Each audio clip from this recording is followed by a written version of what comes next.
What's up, bros? This is Dave. I'm here with EJ, and we're doing this conjunction thing here this week where we're going to be reporting and interviewing at Siggraph. And so, of course, bright and early, very first guy of the day, very first bro of the day is EJ, and we had to go through a little bit of trouble to find you some caffeine to get going in the morning. But I wanted to talk to you about your presentation because we did the podcast last night. Yeah. And amazing. I was talking about all of the rigging stuff that's new in R19, and I'm like, the problem is I don't know enough about rigging to even know, oh, hey, that's cool, whatever. So what's great is this morning, that's kind of what your presentation was on. You were talking about joints and stuff like that, and I learned an awful lot. So tell everybody kind of just an overview of what you talked about today. Yeah, so I don't know, I'm not so into the IK and the rigging thing that I know enough is what's changed, because like with if anyone's watched any of my rubber hose stuff where it's like rubber hose style rigging where you're not even using joints and you're not doing any weighting at all, you're just using a spline with some spline wrap, and it's just very like capsule objects for the arms, like very stick figure looking stuff, but it gives you the basics of rigging. So basically my whole talk was like, if you don't know any rigging at all, here's the basic fundamentals, like what's FK, what's forward kinematics, what's inverse kinematics, trying to like demystify the whole rigging thing, because that's the first step. Because I think for me especially, it's just your exposure to rigging is like these complex bipeds, and like everything's got complex hand rigs and eye rigs and mouth and cheek, and you're just like, where the heck do you even begin with that stuff? So what I've done is like I have a very simple character I broke down. It's a little octopus dude. It's got eyeballs, a mouth, and a bunch of tentacles. And I just show you how to rig one of those tentacles using joints and just simple joint setup. Go over what a goal is. It controls like where the hand positioned is, and like a pole, and that what's where your elbow points to. And then threw on some IK dynamics, so you can then make a joint chain like all nice and floppy, and showed how these tentacles can look like they're, floating underwater and stuff like that. And then I covered like some simple mouth rigs using some pose morphs and a thing called 2D vector field, which is really amazing. It's basically like I say it's like almost programming an Atari joystick controller. I like that. I didn't know about that. Or if you like push up, it does something to your character, like if you look up, or like crouch, and like Sonic the Hedgehog or something, like if you push the up control. So basically you can program different controls if you move this little vector up or down or left or right to each of the corners. So that was all driven by like pose morph and driver, a driver tag, which is really, really powerful.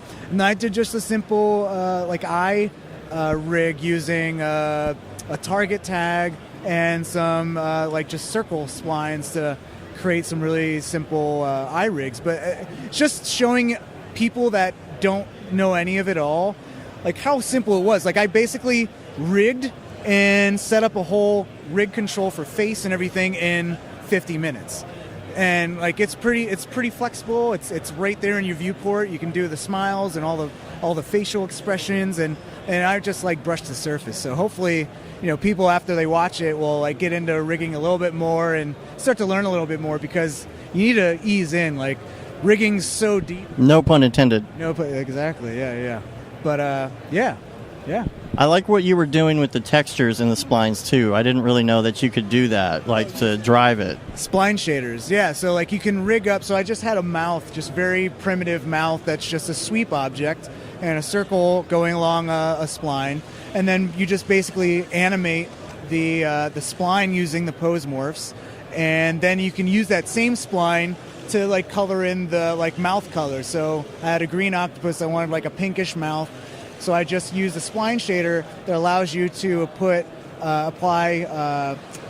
spline as a material. So like it's good for like using text, because usually if you wanted to put text on a logo or an image on a logo, you would go into Photoshop, make your text, save it out with the alpha, apply it as a material with alpha. But then sometimes you might be like, oh, well, I'm zooming in too close to this and it's starting to get aliased. So what you need to do is jump back into Photoshop, scale it up, resave it at a higher resolution, and reload. But the nice thing about the spline shader is you can zoom in super close and it's non-destructive. So it's always going to have nice crisp edges. So you can use it with text. That's the default setting. But you can also use any spline in your scene as a little knockout cutout shape. So I did that through it in the alpha channel. Apply it as like a little mouth material. And then that basically follows the deformation of the pose morph, so that mouth shape will actually fall in around, so you actually have the inside color of your mouth with a spline shader, which is really, really cool. So we're going to be doing these interviews throughout the next 3 days. So tell me who you're looking forward to interviewing. Oh, well, Beeple's always fun. I think just because R19 just released, talking to a lot of the Maxon team itself, like the main professional guys, and just getting the nitty-gritty details of like what's all the new features, what are they really excited about, is going to be a really interesting thing. And just talking to all the amazing artists here. There's a lot of VR artists that are here as well. There's a 13-year-old or 13-year-old kid that just made his own VR games. He owns his own business. So it's a lot of variety of people here, like a lot of really super talented people. But I'm interested in. Beeple's here. Beeple's doing his very first presentation for Maxon, which is really exciting. So he's always, you never know what's going to happen with him when he shows up. But yeah. And so, what about the rest of the show floor? Is there anything besides Cinema 4D that you're looking forward to checking out? Oh man, typically I don't leave this like little square here. But, yeah. Well, I just bought my eGPU box, the Sonnet Breakout box. And now I'm like, all this news is coming out about these new cards, and I was like all set on getting my one card, but now I might have to like buy another one that just came out or is coming out next week. So, Otoy's not here, but Otoy's here. They're here. Redshift's here, so I need to check them out. Nvidia's here, and I think they have a setup where they actually have connected to iMac, I think. They have one of the breakout boxes. Yeah. So I want to check that out. Just kind of like get their input on what card I should be getting. So a lot of people have been asking me about my setup, because I said I got my eGPU, but I haven't got my card yet. So once I do, I'll be able to. I'll do a podcast and go through the whole setup. And I just was talking to a guy who said he got a Bison box, and it started smoking and sparking. Uh-oh. Yeah, so I'm like, okay, well, all right, hopefully I don't have anything catch on fire. So that was interesting. Generally, that's not good. Yeah, generally fire in a studio is not good. You can roast marshmallows, but yeah, got to contain that thing. It's expensive marshmallow roasting. It is. It's very, very expensive. And it's got that silicone smell. It's probably not good to eat. Yeah. Too many calories.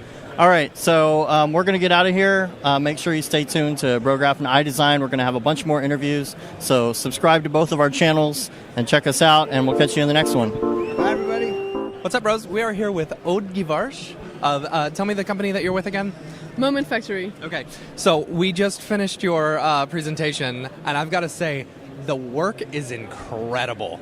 It looks so good, and the way you guys are creating this stuff is really, really innovative. So in your presentation, you were using the Magic Leap. Is that correct? In order to create these awesome little like hand puppet things for concert visuals for Muse, right? Exactly. Yeah. So, and tell me a little bit about the process of like actually going through it, and how did you guys determine that, hey, we're going to try this Magic Leap? And Sorry, there's a lot of things I want to talk about because really, like, watching that reel, it was just incredible. Like, those are some of the coolest concert visuals I've ever seen. So, tell me a little bit about the process and how you guys came up with the concept and such.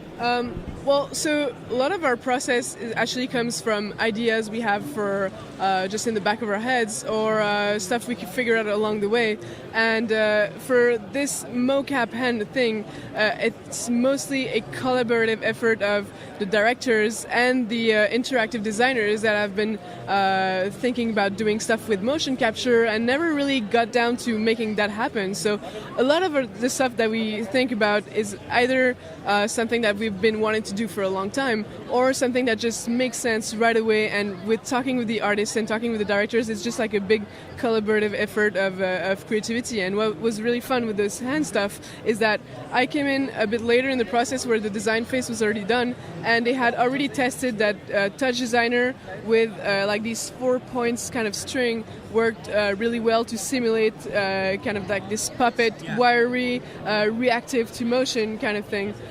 So when I came in the process, we figured out that the leap motion was great with Brackle to create a very smooth workflow and outputting the skeletons to output the motion. And it was a really fun way to output stuff quickly, to do back and forth with the interactive team, and get this workflow to line up perfectly. Because most of the stuff we do, usually we've never done it before, so it's not only workshopping, but it's actually doing production at the same time. And that's what also happens with a lot of simply the content that we do.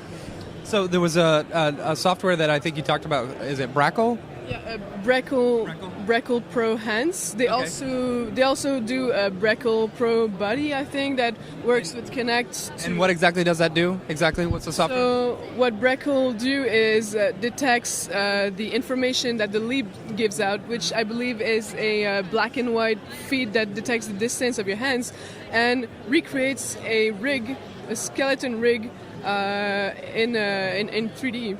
So you don't actually have to go through and rig the whole thing yourself? Well, you need to rig and weight a hand model, but then you don't need to animate it. Oh, right, okay. So that's absolutely mind-blowing. It was the first time that I've actually worked with motion capture, and I felt like it was really accessible and really amazing to go back and forth, change stuff. I did like 50 iterations of my choreographies and being able to test out, and again going back and forth with the CG workflow and the interactive workflow. That was really fascinating. Yeah. And I was going to say, if that's your first time doing mocap stuff, you've freaking nailed it. That looks really good. Yeah, we're all super stoked with that piece. Everyone was over the moon with it, and it was super powerful with its simplicity. It's at the end, it's just hands with strings controlling the musicians. But So let me ask you this: did the musicians have like cues to be in a certain spot? Because I saw as the hands were going, you've got strings coming along, and it looked like it's like dragging the people a certain way. So did they have to have cues, or was there some sort of like real-time interactiveness where? Well, I mean, the smart answer to that is both, but obviously they had to be in a certain area for their virtual silhouette to be detected, where the range of the Kinect was. But, I mean, actually it wasn't that much scripted. They had already, like, their own little routine of running back and forth across the stage, Matthew Bellamy, the guitarist and the bassist. So they would just have, like, this... they would know that they should be at this point at this specific time in the song, but it worked for a kind of a decent range of motion. Yeah. And so another thing that I was able to catch during your presentation was you had the hands and you were like breaking it up into individual pieces, which anyone in Cinema 4D uses the MoGraph stuff, but like that was. Being able to use the fall-offs like that, it was absolutely gorgeous in the way that it looked, But it seemed like, it's a simple application that actually ended up looking really pretty. No, well, thanks. Just a comment, I guess. That was, that little it took me like one night to make that, and the entire process of working on a rock show is that you get changes all the time and you gotta be quick on your feet. So like the whole workflow with C4D is so cool that, you know, you can know how to find solutions pretty fast, and you can also workshop it really fast as well. Yeah, awesome. Thank you so much. If people want to find you online or anything, do you have an online presence where they can reach you? Yeah, I mean, I'm on Facebook and Twitter and Instagram and all that stuff, but you can always email me if you have questions at ode@momentfactory.com. Thank you so much. All right, more to come on the Siggraph 2017 floor. What's up, everybody? David Ariev here, Octane Jesus for iDesign.com and Brograph.com as well. I'm here with my Octane Jesus in training, Brandon Clements. He's grown out his hair, trying to be, you know. But actually, you were one of the first Octane dudes on the scene, right? I've learned so much about Octane from you, man. Oh, wow. Yeah, no. Seriously? Yeah, seriously. Oh my gosh. Well, we go back kind of far because this is like my 7th Siggraph in a row. But wow. Even before that. I think was it NAB when you did the cruise ship talk? Yeah, totally. Cruise ship at NAB for sure. But that was only like a year and a half ago at this point, you know, not even. Yeah. But I mean, still, I've always learned so much from you. So that's cool. No, it's cool to hear that that came up. But that whole process came out of a large project that we had done for GE Aviation, and it was like this big cultural center. And it was just me, and it was a small team, and basically we were trying to figure out how we were going to get out so many images. There was just a huge breadth of images, ranging from like engineering stuff to like MoGraph to like big giant video walls that were like 8960 by 2160. It's like burned into my head just because of those projects, you know? Like you always remember those things. And at the time, you know, I'd heard about this like GPU path tracer that was unbiased, and I was like, wow, that sounds really cool. So step back for a second. How long have you been doing 3D? I feel like you came from like Moto and 3ds Max. Is that true, or was it Maya? I came through like the whole trip, like the whole gamut of like software. So I like to think that I'm like software agnostic in a way, which I think is the biggest testament and the biggest compliment to like Maxon and Cinema 4D, because, you know, I don't try to like play favorites, but, you know, I just try to use what tool is great for the project. And almost every time I step back and look at that and solve, like, what am I going to do for this project? It's pretty much always Cinema 4D, you know? Yeah, and some kind of like third-party renderer, just because it works so well in small teams.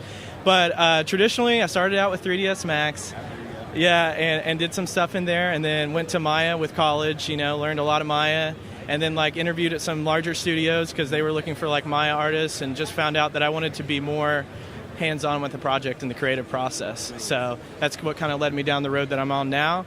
But yeah, also worked in Moto at an engineering firm. It was great. I loved Moto, and then got into Cinema 4D there. I think 11.5 was like the first Cinema 4D that I got into. So you've been in the game for a long time, and it's crazy to me. You're like this technologist. You've got your hand in so many pots. But it's cool that, so do you gravitate towards Cinema 4D? Do you feel it's the easiest to use? I mean, or are there all these other features you see in all these other programs like Moto? You're like, I wish they would take the modeling from Moto and use it here, and that kind of stuff. Yeah, I feel you there. I think really what it was with Cinema and what Maxon was concentrating on was building like these modules and tool sets for designers to be able to easily recognize with icons like, oh, I'm going to be using the MoGraph and the cloner, and just visually like in that language in the software. That was the first time I ever saw icons that were representing the tools so well, you know, and that's reminiscent of some like design software that we've done with Adobe, and I think it was just such a huge door and an open gateway for everyone to get into CG and the 3D and to start working and banging out projects really quickly. And I mean, even like physical render and everything, like I love all that stuff, and we used it heavily in that engineering workflow, like where I was working at that firm.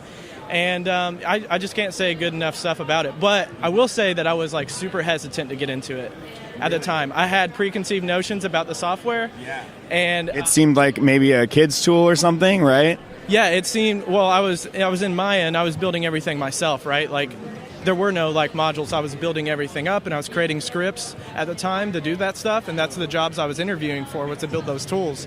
And then I looked at Cinema 4D, and I was just like, well, I think it's for people who aren't quite so serious. But then I actually got into it, and I was like, wait, I was wrong. It's actually trying to help the artist, which was new to me. Yeah, it's actually extremely deep. It just has a friendly vibe. It has a good user interface. So we assume it's not as professional, but it's actually extremely deep, which is like it's the best of both worlds. And those are the tools that I gravitate towards. Like Octane for me, even though there's not as much training as I would like, it's pretty easy to get a handle of what all the buttons do. It's not overcomplicating things. Stuff like Speed Tree, for instance, that's maybe obscure, but I've used that before, and it's like, designing trees, it makes that extremely easy, but it's still, you can still get under the hood, make whatever kind of stuff you want, but then it just makes it faster when you've got a good user interface. And I've never felt that I've had control over the image like I do when I'm in that suite. Like when I'm in Cinema 4D, I feel like I know what I'm doing and I can have full control over everything. When I was using some of those other tools, maybe not so much, or it took me longer to actually get to the end result that I wanted. So, and I'm actually starting to explore Houdini a lot more in production. So, I don't. Hard though. Yeah. So I just try to focus on the principles and try to spread as much as I can, like wildfire, through this industry. Do you find that it's like, I feel like if I were to try to learn all these different software packages, I start to like dilute my ability to get better at the art. I'm like, there have been many times where I've like, I need to jump into Houdini because that's the best FX package, but then I just get stuck in learning mode forever, where I'm like banging my head against the wall versus, okay, wait, I already know Cinema 4D really well, and other people are making amazing art in it, so I could just dig deeper into this, learn Turbulence FD and X Particles instead of like Houdini's like Pyro stuff and stuff like that, and then, my art would potentially be better for it because I'm not spending all these extra hours learning. How do you approach like learning a new software package? Because that's really intimidating to me. I would much rather like sit there and watch tutorials in something that I'm already comfortable with, because then I can absorb them much more quickly. Right. Yeah, dude, that's great. That's a great school of thought, because what I try to do is not learn a technique ever, and just try to understand like why and how am I doing these things. It took me the longest time to understand like where even like procedural noise came from in computer graphics. Like why did we invent like all these noises and these noise fields and stuff when we could be using textures instead? Is that what you mean? Yeah, exactly. Like why do we have like these purling noises? Like why did that come apart? And if you look way back in like the books and everything, like if you read, it was just to create like random generation of noise and things. So when you understand like that level of simplicity, you can get really complex and you can start building things that maybe you didn't know before. So I always like to go back to like the Photoshop fire text. I think it's like a meme on YouTube where someone's going to go and they're like, I want to like learn how to create fire text in Photoshop. Yeah. And you have no idea why you're applying all these filters and these noises, and but at the end you have fire text and you can create fire text on everything. But what about if you wanted to do smoke? Well, at that point you feel completely lost. So that's what I always try to avoid when I'm trying to teach myself something, is what's the baseline understanding of everything. And that's easier said than done, but I think over time and experience and having exposure to multiple softwares, it will lead you into that mentality. And when you look back at your career, you'll be like, wow, I came so far in such a short amount of time. Yeah, it's like learning a new language, and once you learn one, you can continue to learn others. And that's my fear right now, is like I've spent all this time learning Octane, and everybody's like, I want to jump into Redshift. I'm like, I have to learn a whole other software package, but I probably already know renderers, so I could, it's probably an easier jump than what I'm thinking, right? Yeah. You have already established what you do to create images good and fast. Right. So now it's just like trying to translate all that information and that knowledge in your head that you've just had there forever, and just put it into like developer terms, and like how are developers making the software to make your job easier and my job easier. But I think too, like in small teams, it works really well, because like you said, you get into that learning rut. It's great to have someone else on the team who is just worried about the overall image, and like your theory and your talk that you did the other day, that's what's so important. That's what we need right now, because it's Christmas every single day, and like in the CG industry, right? I mean, we're learning software all the time, and when we get into that rut, we need to step back and kind of look at it from a 2D perspective. How have we been, learning this language through film from the past 100 years, And let's focus on that, and let's get really good at that, and then let's use the tools to enhance it, and to make it better. Yeah. So it's you, and then how many other people at your studio? Yeah, so it's actually me, and Aaron Allen is my 50-50 partner. When we started the business, he runs all the the management, everything from like accounting and all that business side that I have no idea what I'm doing with. And I'm the worst at it. And I just basically all get together teams. So we'll contract workers out. We have designers in town that we work with because we're based in Louisville. And I would say that there's probably not a huge crowd of 3D artists that are living in Louisville that are very in-depth and in tune to this industry. So a lot of the times we just like to contract with them because it's a lot easier for both parties. We don't have to manage the 401ks and like Medicaid, FICA and all that stuff. We can just work with them on the projects and we can keep them in the loop and we can kind of just, climb that ladder together and get the projects.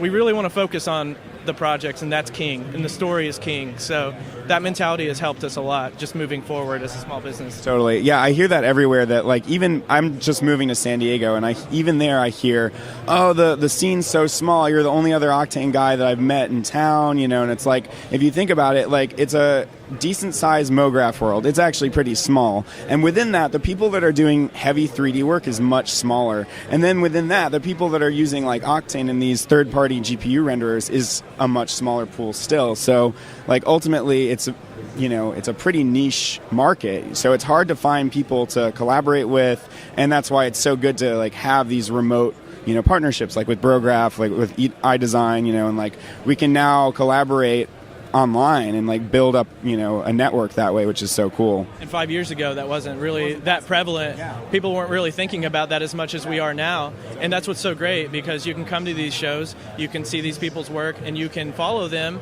online, you can collaborate with them, we can share information, and then when the projects do roll in, we have that network that we can get out to, and that's really what we do, and that's how we've built our business, and it's been working great that way, staying small and nimble. Yeah, and it's great to meet like face to face, and actually like it's good to establish connections that way, because there's automatically like more trust built. I feel like I'm more likely to get hired by people that I actually know in person, I'm friends with, and there's like much more trust built that way. So it's great to get out to these trade shows. Right. I mean, this week goes by so quickly, but at the same time you build so many good relationships in that short amount of time, and then every year you come back, you are that much well versed at what you do, you're ramping up your skills, and then that conversation's always more fruitful every single year. Yeah, so it's really great. So talk to me about how you got into making Octane tutorials, and like these tutorials in general. What spurred you to do this? Like, you were one of the first people on the scene, other than what's the dude, Curse Studio, with his like, do you know that? Yeah, it's like, he's awesome with his smoking and like tutorial, but yeah, I mean, I think you were first to volumetrics when Octane was in alpha, and that was like, for whatever reason, I feel like it was much easier to do in alpha. You just crank the thickness all the way up and then messed with it from there. You were first to the random color shader. There were a bunch of others. Like, I loved your lighting talk, because it broke down like lighting and feature films, like using like Roger Deakins as an example. I feel like and like these different setups and how you can do these different lighting setups, which is not talked about enough.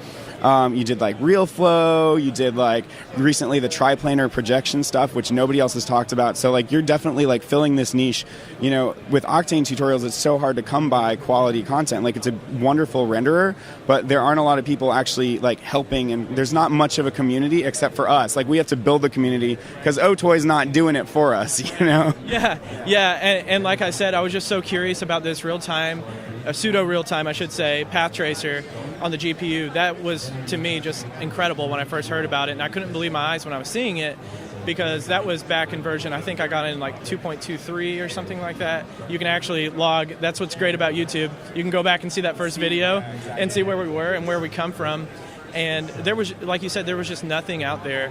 And my parents are educators. I kind of come from that mentality that I'm kind of like a humanist, if you will. Like, I like to give back to communities, because I feel like the community gives back like 5 times, and it actually has. Like, we're living proof, right, of how that, and Brograph and everyone that has been a part of this community. And it's great that Maxon realizes that too. They know that. And they actually help us as well. They inspire it. Yeah, Grayscale Gorilla, Maxon, EJ, all of these companies like inspire, Yeah, of course. Like, I forgot about all the OG guys, of course, but I mean, they've been there helping us since day one.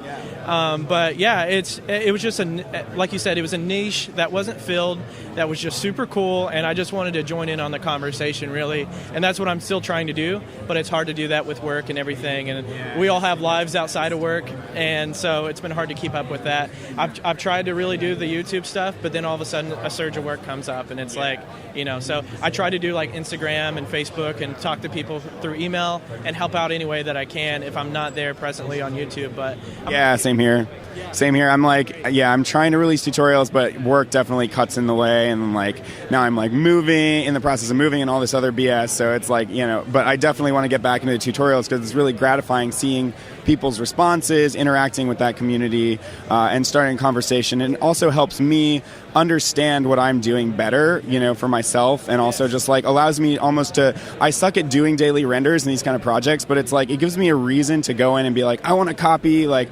literally like rip off some dude and figure out how he did what he did, like Hood Ass or some really good daily artist, and be like, oh, here's how you'd make a nature scene, or here's how you'd do this, and reverse engineer that for myself too. But it gives me a reason to do that, and then share it with everybody. Yeah, that's great. I think that's the best way to learn is to, what is it? What's the old saying? Like flattering is. Feel like an artist. Or Flattery is the something.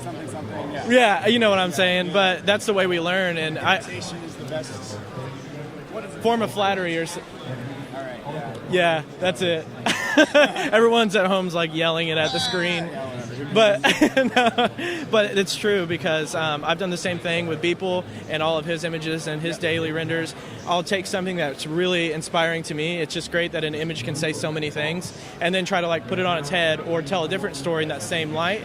And that's great. It's a great way to learn. It's a great way to build your tools. But it's funny that you said that you get more back from the tutorials, because I feel the same way. And I think it's a stigma that people think that like when you do tutorials that you have like this unreachable knowledge level or something, but it's all about like one step ahead. I think we're all just solidifying it, and then we're sharing it with the community, and there's no platform there at all for me. So it's so gratifying to hear back from people, and for them to also let me in on stuff that I didn't know about, and that's great, and I welcome that like every time that I post a video. Yeah. People will be like, oh, you're clicking the wrong button here, dude. You could do it faster. I'm like, oh, okay, cool. Yeah. Like, thank God for letting me know about that. Yeah. I want to give you credit for like showing everyone how to do proper net rendering in Octane, which wasn't known about. That's this guy. And then I loved your Substance, your Octane to Substance series, which was also really good. Like, I definitely want to get into Substance Painter and Designer. Yeah. There's still more research I need to do on that. Raphael Raw has done like a lot of great, dude, Silverwing, come on, like he's the best. But there's a lot of like principles I need to go back and like figure out and kind of reverse engineer from like everything. The PBR talk here at Siggraph was amazing. Who did that talk? Well, there was a lot. There was like Infinity Ward, Solid Angle came up and talked about energy conservation, which is something that I thought we had figured out. Come to find out, we don't know everything, and there's still a lot more that we can do and improve in rendering. But, you just look at these images that people are putting out, and you're just like so entranced by the photorealism there. You're just like, how can this be a render? But then you look at the scientific background and like the data there, and it's just like, we're not close yet, but we're getting there. And that's so exciting to see that there's still progression here. And, like R19 having ProRender is going to be in Unreal soon. Octane is going to be in Unity. Thank you. Unity soon, and I'm really looking forward to that, to see how that works out. The Orbix files with the volumetric lighting and everything, the light field data, I should say, is going to be amazing. I mean, Scott Metzger just talked over here at NVIDIA. Yeah. I saw Scott Metzger's presentation from years ago where he was doing these crazy HDRI captures everywhere and using those Leica scanners. Were we talking about this the other day? Yes. Such an awesome talk. I mean, even today looking at it, I can't believe that he was doing that and had the mentality back then to do that for Rise, I think was the film, right? Rise, I think. We can look that up later. Check it out if you haven't seen it, because it's amazing. And now he started a software company called AdamView that is basically taking all that knowledge and making that pipeline like way more efficient than it used to be, because capturing high dynamic range images, floating point data. The LiDAR scans are extremely heavy. I've actually worked with those Faro scanners, and it's insane to work with them because Scene, which is their proprietary basically management tool, it gets super slow on computers. So I'm loving what he's doing. You can actually jump in real time, like networked from different locations, and do like a pre-previs tool. That's what they're coining it, to actually do shot setups and stuff. It's amazing. It's amazing stuff. I think I said Leica Scanners. That's obviously a different camera. I meant Faro Scanners totally, but yeah, those are like, unfortunately, it's like prohibitively expensive. They're like 40 grand, but like when that technology becomes more democratized, that's going to be so exciting where, you know, he had multiple captures on this set and was able to fully reconstruct the entire set, photoreal, with the HDRI data mapped onto the 3D scan data, and then pick up additional shots for the director that were fully CG without like much extra effort. There was a lot of effort in retopologizing and cleaning up, you know, took a lot of effort, but once they had that fully digitally reconstructed set, it was very mind-blowing to me. One of the coolest Siggraph talks I've seen for sure. Yeah, man. Yeah, and I think he's moving forward now with Leica scanners, and those are around 16 grand. So you guys at home can pick up a Leica scanner for only $16,000. Yeah. But yeah, pretty good. Pretty good. So you've been working on a Unity game. Is that what your recent project has been? Are you interested in staying with traditional MoGraph more, or are you like whatever, I'm all over the place, like all this stuff is super cool, or are you like really wanting to move into VR and game development? Right. I mean, I have such a hard time explaining this to people because the mentality that I have about computer graphics, it's all about story, it's all about experience, no matter if it's 2D or 3D. And a lot of people are going to kind of yell at me for that, but you know, these underlying principles I've talked about, I've kind of built up this way that I can jump into softwares and quickly learn. So what we've done right now in Unreal is we made a game called Housekeeping VR. It's on Steam Early Access. Oh, so it's Unreal, it's not Unity. Yeah, but we're also working with clients in Unity. So, but I know it's ridiculous. But going back and forth, like using Unreal and using Unity, I see like how those. It's taught me real-time rendering a lot faster than if I just stayed with one, you know, because you get in that trench of like, this is how it works, and it really doesn't work that way. It's just the way the software designers have developed that for you. But if you take a step back and you understand like the computer science about it, it's a lot easier to jump into those packages. Yeah, it's freeing knowing multiple platforms. My only basis of comparison is probably just Mac versus PC. Like knowing both of those platforms at the very least, you know, helps me easily move and, you know, work in any environment, and just understanding more about computers in general, like having to build my own custom PC, that kind of stuff. But it's the same thing for software packages. The more you acquire and understand and learn about, the easier it becomes to understand any software and understand like the different continuities between them, for sure. Yeah, exactly. I just have an inquisitive nature, and I believe you do as well, you know? And it's just like you can just go as far as the rabbit hole will let you go. So it's pretty amazing. Wrap this interview up. We could go all day. I know, yeah, we could talk forever. We're going to geek out some more later, but for iDesign and Brograph.com, this is Octane Jesus and Octane Jesus Lite signing off. Glass Hand Films. What's up, bros? We are here with Brian Beam from Rooster Teeth, fellow Texan. Fellow Texan, we can turn the twang on. Yeah, got it. My wife does that all the time. Anytime she's talking to some of her teacher friends, she just turns it right on. Well, and like Dallas and Austin don't really have that thick of an accent, but it comes out. And it's just comfortable.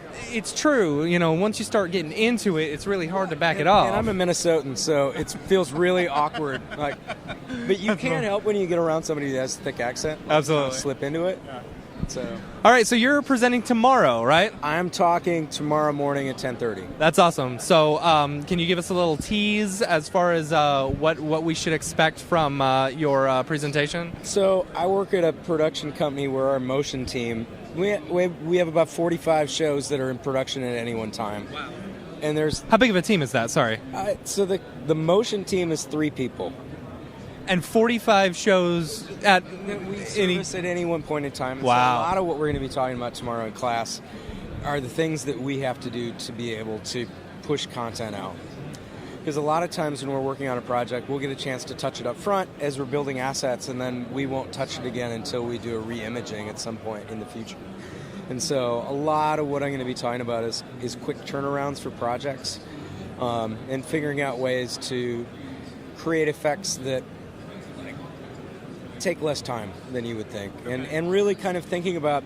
So I think about when I'm doing visual effects work, I think about it as a magic trick where if you step away from it, you know that there are these elements that you need to do to be able to make something feel like something's happening and it's not necessarily happening. And I think if you apply that same thing to design, like, and thinking about where you're going ahead of time and thinking about the various elements that you need to combine, like your recipe, to make something look the way you need it to, a lot of times there's ways you can do that without going through the whole process and building something that's physically real. And Do you guys do a lot of like development beforehand in order to try and figure out what's a more efficient way? Development time. In an ideal world, In an ideal world, we would have dev time. I mean, I don't know that there's not, but I mean, when we get into a project, you've probably got a day of playing around before you're really getting into things. It just depends on the season. Sometimes we have more theoretical time than other times. One of the things that, if I have time, I'm going to talk about, there's a channel that we produce called Let's Play, where we do these video game playthroughs, and people enjoy spending time with the people that are playing the games. And to kind of turn that into something that feels more like a cable channel, every time a video plays, there's a different bumper that plays in front of it. And that's sort of been my version of a daily. I mean, because it's something that I know I have to keep doing these, but there's no rules on them at all. I just know that, I mean, other than design rules, like I need to make sure that the logo is in there in a certain way. Right. And so that's sort of my dev time. There's a project I hope I can talk about tomorrow if I end up with time, where I needed to build a disco ball. And trying to think about the way to do a procedural disco ball in Cinema 4D is actually kind of difficult. You could use a cloner. That was my first thought, was just a cloner object. You can't get all of the tiles to line up in the way that you need to do it, and so it ends up being much cleaner to... you can build... So basically what you do is you create a grid of squares in Photoshop, and then you offset them, because the tiles are just offset a little bit. That's right, yeah. And then, if you go into After Effects and you create a mosaic fractal noise, you can create the sparkling on those tiles. And if you think about it as a comp trick, you layer those kind of flickering tiles on as a second render out of C4D and bring that into comp. But you also use that displacement map that you created in Photoshop to generate normals. And so you get displacement on those tiles on that object in a way that's a lot simpler and a lot lighter than having to build geometry to do that. Anyway, I mean... That's very cool. It's a lot of that type of thing where like it just...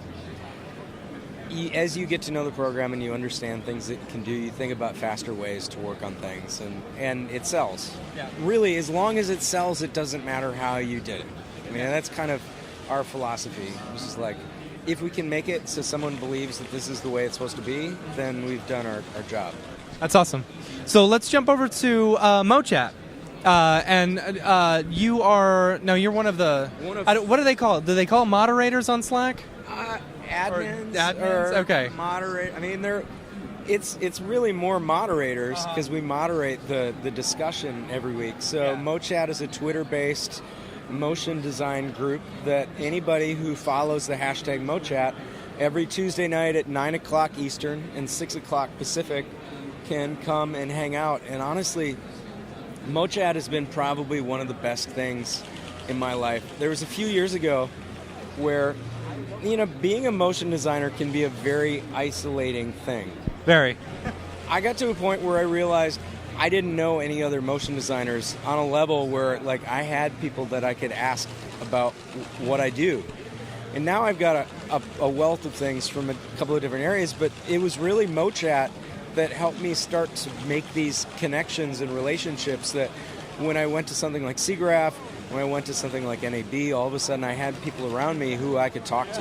And it was all because I can get online. You know, that's the other thing. As a dad, getting out to events in the city can be really difficult. Yeah, very difficult. And so being able to pop onto Twitter and have a big group of people who are all specifically talking about one topic every week has been a really great thing. And week to week it changes in who shows up. But the nice thing about it is the moderators are very focused on driving discussion. And so it's not just someone getting up and like well, this is how it is, and da-da-da-da-da. Yeah. And so, it can be actually kind of be sort of a challenge in figuring out, like, okay, what are the questions that I need to ask to get people actually engaging? But it's been really cool, and I'm really thankful that I've had a chance to help Paul Canigliaro, as our founder, and to help run it. That's cool. That's really awesome. I've really enjoyed watching a lot of the MoChat streams, and you guys have had a whole slew of different topics and stuff, and it's really really cool, especially to build that group. Now you also are an admin or a moderator on the Slack channel. Is that correct? No, I'm not an admin. I'm just there. I'm the crabby old man. And he's like, there's this. If you've not been to #motiondesign.com, anyway, there's a Slack. Slack is this community that has all of these channels that mostly it's for work. Like I've got a work Slack, but there's this motion design community, and like MoChat is nice because it meets once a week. But like in between then, sometimes I just need to ask somebody something. And I like Slack because it feels much more like a hive mind on the other side of my computer, that there's just an open, ongoing dialogue. Yeah. If you go to a forum, you submit something and you're not sure if you're ever going to hear back, or it could be days. For sure. There's like sort of an instant reaction. I had a question the other day. And I was like, I don't know who I should ask. I threw it up to Motion Design and literally had 5 answers within a couple of seconds. It's amazing. Yeah. And there's also a channel called the Rants channel. Rant? Yeah, so we have this. So if you don't pay for Slack, every 10,000 messages, things disappear. And we actually think of that as a feature. Okay. So, there's a Rants channel, and when I've been crunching on a project, it's definitely really nice to have a place to just kind of scream at the sky, and you know that it's going away. It's been, honestly, I think it's one of the things that helps keep me sane as a designer, and also just has helped me build a lot of relationships that really, you're only as good as the people that are around you.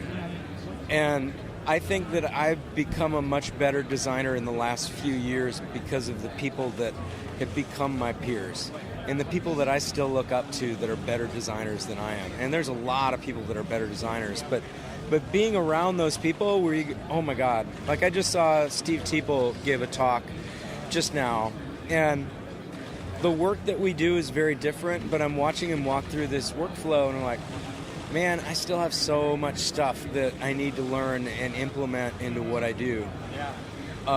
That's the way I feel every time I come to one of these events. But being around those people who are doing that ends up pushing me further than if I were just pushing myself. And so getting involved, I can't encourage anyone more to get involved in some sort of community. All right, Brian, thank you so much. Pleasure. Where can people get a hold of you if they need to? I'm on Twitter at FlabbyIronMan. You can go to roosterteeth.com. MoChat on Tuesday nights, just #MoChat. Awesome. Thanks, man. So much. Thank you so much for being here. Watch for more videos throughout the week. We'll be back with more. What's up, bros? This is Dave, back again on the show floor of Siggraph 2017 for Brograph and iDesign. And we're here with Casey Hucky, who had just finished doing his presentation. Now, here's the thing. Whenever Matt and I are actually on the floor doing interviews and stuff, we don't get to see the presentations until later because we're just running around being all crazy. So I didn't get to see your presentation yet. I'm going to have to check it out on Cineversity. So give everybody a quick synopsis of your presentation. So basically, I went over the Voronoi fracture object 1.0 and 2.0, explaining how it works, some of the new features, and then I showed some non-traditional ways that I use it as a generator to create little like mini cityscapes with controllable roads and arc-directable surfaces, and then how I use it to create greebled texture surfaces on building facades. Sweet. I'm going to have to check that out. Let's talk about render engines for a minute. You used to be way into Octane. Yep. Matt and I are big-time Octane dudes. And we've been exploring all these different, especially GPU render engines. Now, you dumped your Octane licenses a while back and you moved to Cycles, right? I did. I moved to Cycles. Octane, their development wasn't going where I needed it to go personally. I work a lot with particles. I work a lot with attribute-based data and attribute-based color. So that being like the age of something and the color changes over time. Octane just isn't set up to do that kind of stuff. They've been promising it since 2.25 or whatever. They've been saying it's coming when we get OpenGL, OpenSL. They've showed demos of it. Orc sort of fell flat for me. I needed a way to expand and ramp up. Couldn't really do it without spending more on hardware. And at one time, I had about 16 GPUs at home, and that wasn't very fiscally responsible of me. So I had to back away from it. Around the same time, I met up with the Insidium fellows, the guys that make X Particles, which everyone knows that I'm an unpaid, unsponsored champion ambassador of. Like I will sell that for free all day, every day. And they were like, "Hey, man, we're bringing Blender's Cycles over to Cinema," and I was like, "Okay, I mean, is it good?" And like in the early alpha, they were like, "Oh, I mean, well, it's cool. Check out the particle support." And they showed me the age of a particle, making the XP trail object change color along with it over time, and the color gradient fading along the points of the spline, happening on GPU and also on CPU in CUDA and on OpenCL. And I was like, this seems like the render engine that we need as motion designers. They showed me the nodal interface that they were developing. It looks everything like I want Espresso 2 to look like. And then when it finally started coming out and hitting all the milestones, it's now like there's no more feature-rich render engine available for Cinema other than like Arnold or Physical Renderer. Nothing else comes close to supporting all the things that it does. And even then, since it's with Insidium, Insidium's programmed in their own bridge, like within it for X Particles, so they really have like the most advanced X Particle support like on the market. Being a huge X Particle guy, it just is like it's clutch, and the GPU performance on it's really great. PixelPlow now has it on their farm, so it seems like a no-brainer. One thing that's been curious is like a lot of people are very, very hesitant of it, but they bought it when it was on sale. Like a lot of people bought a license when it was on sale for $100, but like, oh, haven't opened it up yet. Just kind of use it. I've got to admit, we're the same way. We bought it, and just because we haven't had enough time to dive into it yet, we really haven't gotten too far into it yet. For me, that was the same thing. I made a conscious effort when I started with the company I'm working at right now, Silence. I started working on every internal project with it and sort of just like fell down the stairs learning it, which meant a lot of the early stuff I was doing wasn't as dynamic and advanced as I wanted it to be. But reading the manual, it's Insidium. Anyone that knows Insidium's manuals knows they're rich with video and rich with very short snippets that explain things very well. Within like 2 weeks of time, I had a pretty robust knowledge of the products, and I was pretty happy with it. So you just kind of have to like force yourself to get into it and just dive right in your project, and you'll get the hang of it, right? Just like everything, like even with me in Houdini, I worked on a project recently at Silence. Some of the stuff in the videos that I showed, I made this Houdini asset that I brought into Cinema to use with X Particles. And it just mangles geometry into this crazy, like, voxel gridded Greeble monster. And I took Adam Swab's course on Learn Squared, and he had a section in it. It's called Houdini Basics or something like that. It's Adam Swab. Everything he does for Houdini is awesome. But I dove into it, and then I started converting everything in that course into smaller pieces. Like, I'll take this node tree and turn it into a Vex snippet. And, like, you have to, anything you want to learn, you will have to learn and then continue to use on a regular basis, because memory retention, it gets harder to maintain. No matter how much Alpha Mind we buy, we're not going to be reading one page and remembering it for the rest of our lives, right? Right. Admittedly, we did the same thing with Houdini. We bought 2 licenses of that, and we're doing the exact same thing. We're just, I'll dive into it every once in a while. And then when I get back to it, it's just like you said, it's like, oh, wait a minute. Now I have to kind of backtrack and learn again, because I'm not staying in it all the time and forcing myself to just keep doing it. Right. So what I do if I can't get in it is in the background, I bought on HelloLux.com, I bought the Houdini Jumpstart Bundle. It's all of Adam Swab's tutorials. It's basically Houdini from A to B, from a beginner's guide to modeling to VOPs. and I'll just put one of those on in the background and like listen to Adam talk about Houdini, and just to get a refresher of things. But really, I'm now able to like bounce between the two applications and be like, all right, I'm making this in Cinema with X particles and doing this, and then I'm going to make this as an asset to do like UV manipulation on top of things. And once you figure out the things that you really like doing in an application, I feel like you find your home there, and then the big wall of features that you don't know what are become a little bit more manageable. Like character animation in Cinema, never done it. Terrified of it. If you asked me to do it, it would never happen. I couldn't do it. The same thing could be with me and fluids or something. And, there's always going to be something that I'm not going to be super great at, and I'm okay with that. But you got to find the things that you really like to do, and your interest will grow from those. Right. And I wanted to talk about the cycles materials. We were talking about this earlier. The fact that Cinema 4D materials come into Cycles, will render in Cycles natively? Yeah, so if you just throw a whole bunch of, make some luminant textures, put them on an object, those become Cycles emissive textures at render time. If you use the material converter, it breaks them into nodes. So if you build a standard Cinema 4D material, and you're like, oh, okay, cool, this is what it works like, and then convert it, you could open up the node tree and be like, oh, okay, this is how the nodes work, this is how the layer works, this is what the mix does. And it kind of helps. Plus, every single tutorial of the millions of Blender tutorials that are available for Cycles translate one-to-one, sans maybe 3 specific nodes that are based on Blender-specific features. So there's before it even came, there was more information than we desired for how to learn it. We had an in-life thrill for 4 years for Cycles 4D before we even got Cycles 4D, which is great. And they're all really easy to digest. Blender Guru does a ton. He really breaks them down really well. And honestly, using Cycles 4D in Cinema has made me interested in using Blender a little bit, but can't quite get over that interface. Don't tell Max on that. They don't. Yeah. They don't. No, these guys are my home. I'll always be with these guys. Tell us about HoloLens.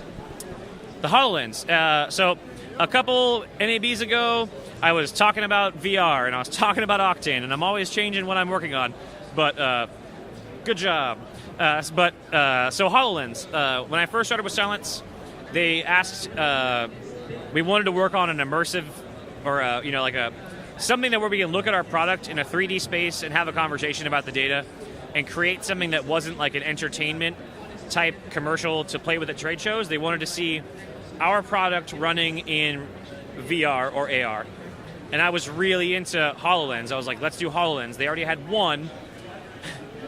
6 HoloLenses later, and 3 months of design time, we created an application. And we've taken it to 2 security trade shows now.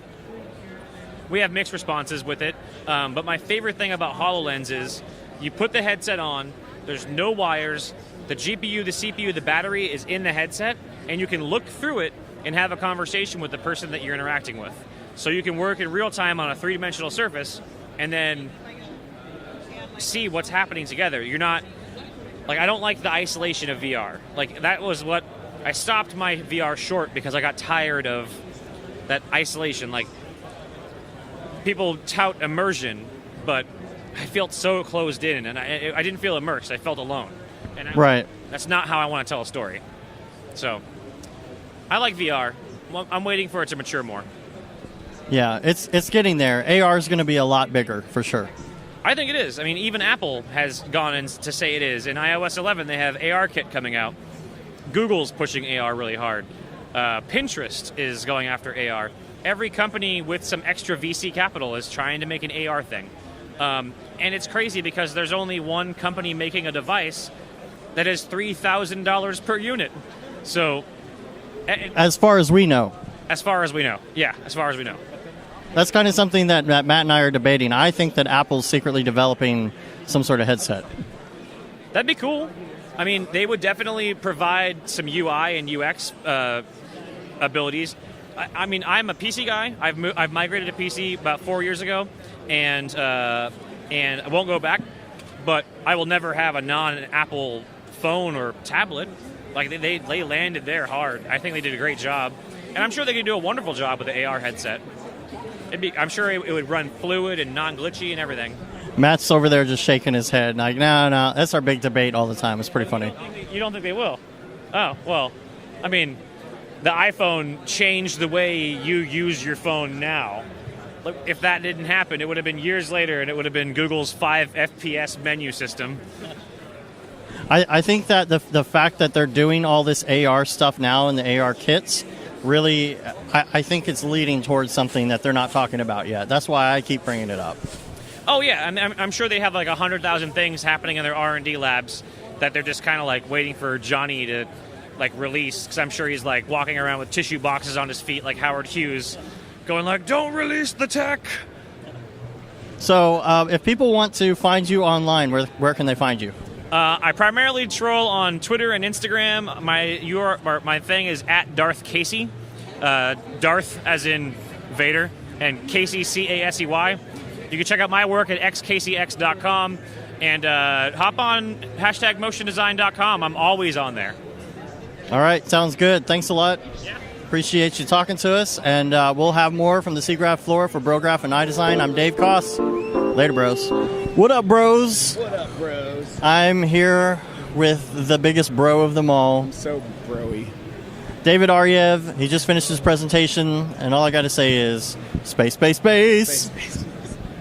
So, I took copious notes. Oh, good. Not copious, but I took some notes. That's awesome.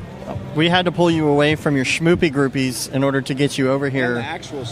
And the actual schmoopy. To get you over here to get an interview, because you're so famous now. So famous? No. I'm not famous. I really liked your I like the angle of your talk. Cool. The digital DP stuff. Totally. I think you and we were doing an episode like Matt was out of town or something one time, and we kind of started to have this conversation about being a digital DP, and so I really like that you've like done a whole presentation on it. Totally. Your second talk is tomorrow. Is that true? No, I don't have a second. I thought you had a second talk. No. Oh, somebody had a second talk. I thought you had two for some I wish reason. I could redo that talk without the anxiety tag at the beginning, but I'm good. Okay, so Beeple had a second talk. Yes. Has a Beeple's second got talk. two, and Jeremy Cox has two, though weirdly it looks like Jeremy's are like the same, but twice. I don't get it. But yeah, Beeple has two different actual talks with different content. Okay, so I thought you had another one. So you're super relieved now because you're done. Relieved. I'm done, yeah. Okay, awesome. These moments are like some of the most like anxiety-inducing of my life, but they're also awesome. And now you can just go have a drink and relax. Now I can drink and eat and just party. That's like, it's like, why do I do this to myself? It's because I like you guys and I just want to hang out and party, but then I have to do this stupid talk. So we've gone off on a tangent just like we do on the show. So let's talk about motion graphics a little bit. Motion graphics. So let me pull my notes back out here. So the whole digital DP thing. Yes. I wanted to talk about that. You got into lighting, which is really cool, and you also got into camera moves. Yeah. And like if you watch a lot of stuff online when people are first starting out doing camera moves in Cinema 4D, especially if they don't have a background in anything video, maybe if they come from like some sort of a print graphics background, their camera moves can be pretty bad. Yeah. So I like that you've gotten into camera moves. Yeah, I see a lot of people on Instagram that have beautiful looking scenes, and the second they go to animate it, it's like camera move starts and stops, or just something like really weird, or like does some weird jiggle, or I don't know, like it just doesn't often look cinematic. Like they're able to design a cinematic scene, even light it nicely, it's weird to me. And then like when they go to do the motion, there's a really big gap in knowledge there. So I'm hoping to kind of fill that gap a little bit. The linear keys is one of those things. Doing linear keys so that your shot doesn't start and stop within the shot. It just looks like it was a continuous camera motion that had already started before the cut. Totally. I had a question for you because you were talking about the stage object. Yep. And most people don't know about stage objects, so tell everybody about that a little bit. The stage object is a little weird object from ye olden times in Cinema 4D that lets you cut between two cameras within the context of the same shot, so you don't have to render out necessarily like a hardware render pass and bring it into Premiere and do the edit there. It's a much quicker turnaround to be able to check continuity of two different, like tight to wide or, pushing to pulling, like, just the edit point. Check how your edits are working within the same scene. Do you use the stage object in the actual render? No, I don't, actually. Not for a single scene in that music video, but it's really useful for demoing in this case. I was just curious because I was going to ask you something that weird that happens in Octane whenever you use the stage object and motion blur at the same time. The first frame is, that's always true with, I didn't know that's true with the stage object, but that makes sense that like often the first frame has no motion blur in Octane. It's a weird glitch that I don't get. But it's the opposite. You get like a crazy motion blur. Streak? Weird. I haven't seen that because I haven't actually done that. It's because the camera, it thinks the camera is going from over here to way over here all of a sudden. Oh, that makes total sense. That's so crazy. Octane's like too smart for its own good. What? Matt's just shaking his head. I forget what I was going to say about that. Oh, yeah, so like I like to render like a single scene. Like it's good for checking continuity, but I like to render individual shots with handles a lot of the time so that I have a little bit of room in the edit to play, and so it's not super locked, I also like that you talked about the, what is it called? The track before and after, which I have seen a million times, and I've never really clicked on it to see what it does. And I'm like, oh, well, that's nice. That's awesome. Yeah, there's track before and after, which just extends whatever, interpolation you've got going. I wish this existed in After Effects, because what I'll do in After Effects is I'll have a linear 2 keyframes, and then I want to extend a shot, right? And then I have to like drag the keyframe up and match the angle of the previous 2, and then delete the middle keyframe. Does that make sense? Yeah. Yeah. So in this case, it just creates this infinite, extension of your keyframe, and you can just drag your keyframes anywhere, and you'll see it continue, whether it's a rotation or a position keyframe, anything. There's also an oscillate before and after that'll let you just continuously like loop animation. I've used that, yeah. Yeah, exactly. Well, that could have saved me a lot of time if I would have known about that. Yeah, totally. Fog in Octane is something that's really hard to master, and it seems like you have spent the hard work and time trying to figure that out. Yeah. Have you done a tutorial on that yet? Yes, I have. Okay. I need to watch all of your tutorials then. Oh, okay, cool.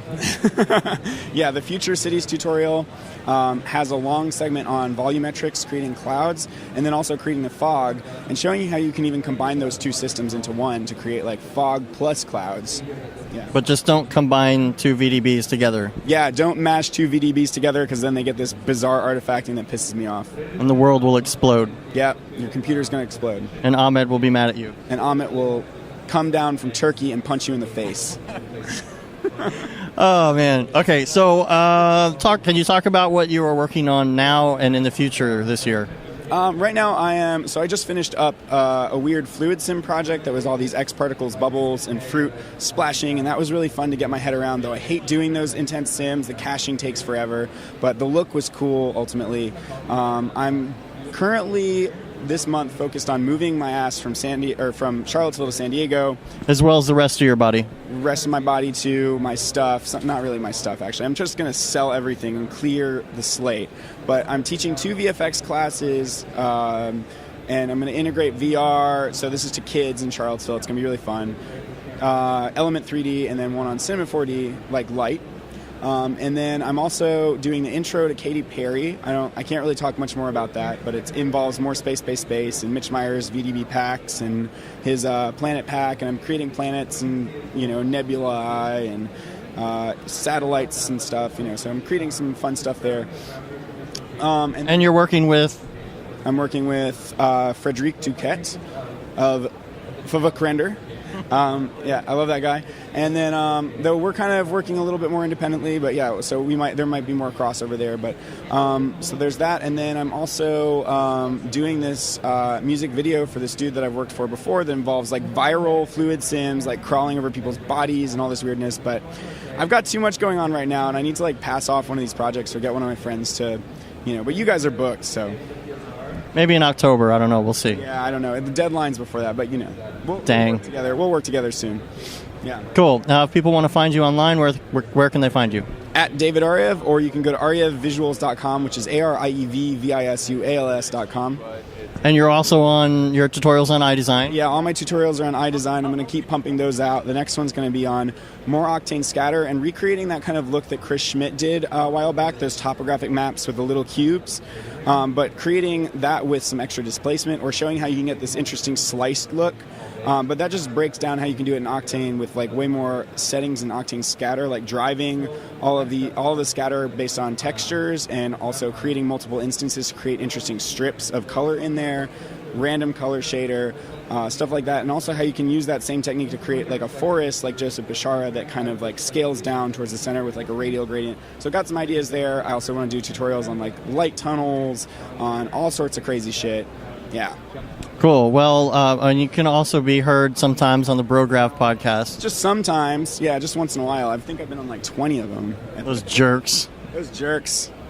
So I think that about wraps it up. We're coming to you from the show floor at Siggraph 2017. David, thank you so much, and we'll see you for beers later. Awesome. Sounds great. I can't wait. Later, bros. Hey, everybody. It's EJ on the show floor at Siggraph at the Maxon booth. I am here with Fooey God, Jace Hansen. If anyone's, our crowd's mainly like Cinema 4D, but you do a lot of Cinema 4D stuff. So why don't you introduce yourself to the audience, the two people that may not know you? Hey guys, I'm Jace Hansen. I do kind of like an interesting niche of a niche in the VFX industry for feature films, which is creating holograms or advanced computer displays for anything from like Iron Man, Hunger Games to the Star Wars series. So. And I use a lot of Cinema 4D, After Effects, and Illustrator to get the job done. Yeah, I always thought it was interesting, like the Iron Man HUD was that the first movie you worked on where that movement really exploded, or? Yeah, well, as far as three-dimensional type stuff, yeah, I had done stuff on kind of trying to edge that way on like Rise of the Planet of the Apes with a few things and doing more like medical science viz stuff in Cinema 4D. But as far as, yeah, like that Z-depth movement and animation and stuff like that. And now it's kind of taken off because every film I work on now, they don't want just a two-dimensional UI anymore. Everything's got to be in depth and have some kind of focused thing that's in 3D. So how did you ever land into the land of Fooey and Gooey, and like what led you down that path? As a kid, I would draw kind of the UIs in films. I would like pause the movie and draw them for some reason, and the graphics too. But I didn't know it was actually a job until I met Mark Colleran, who does like amazing computer UIs for everything from like Mission Impossible and those films, The Island. And when I saw his reel, that's when I was like, hold on a second, that's a job? And then I was like, there's no way I could ever do something like that. So I started practicing, doing my own little thing, and I sent it to him, and he thought it wasn't terrible. So he started referring me out to a few people, and that's how I got started. So I just really wanted it. And it took about 2 years to really chase it down and start getting work, so. That's awesome. So you've the list of movies that you worked on would probably blow people's minds. Like just write off a few. Like what are some of the ones that were some of your most favorite experiences to work on? Definitely Star Wars. The Force Awakens was kind of my bucket list project to work on. And I got to work with Navarro Parker, great guy, and also Andrew Kramer. And so people-wise, it was great.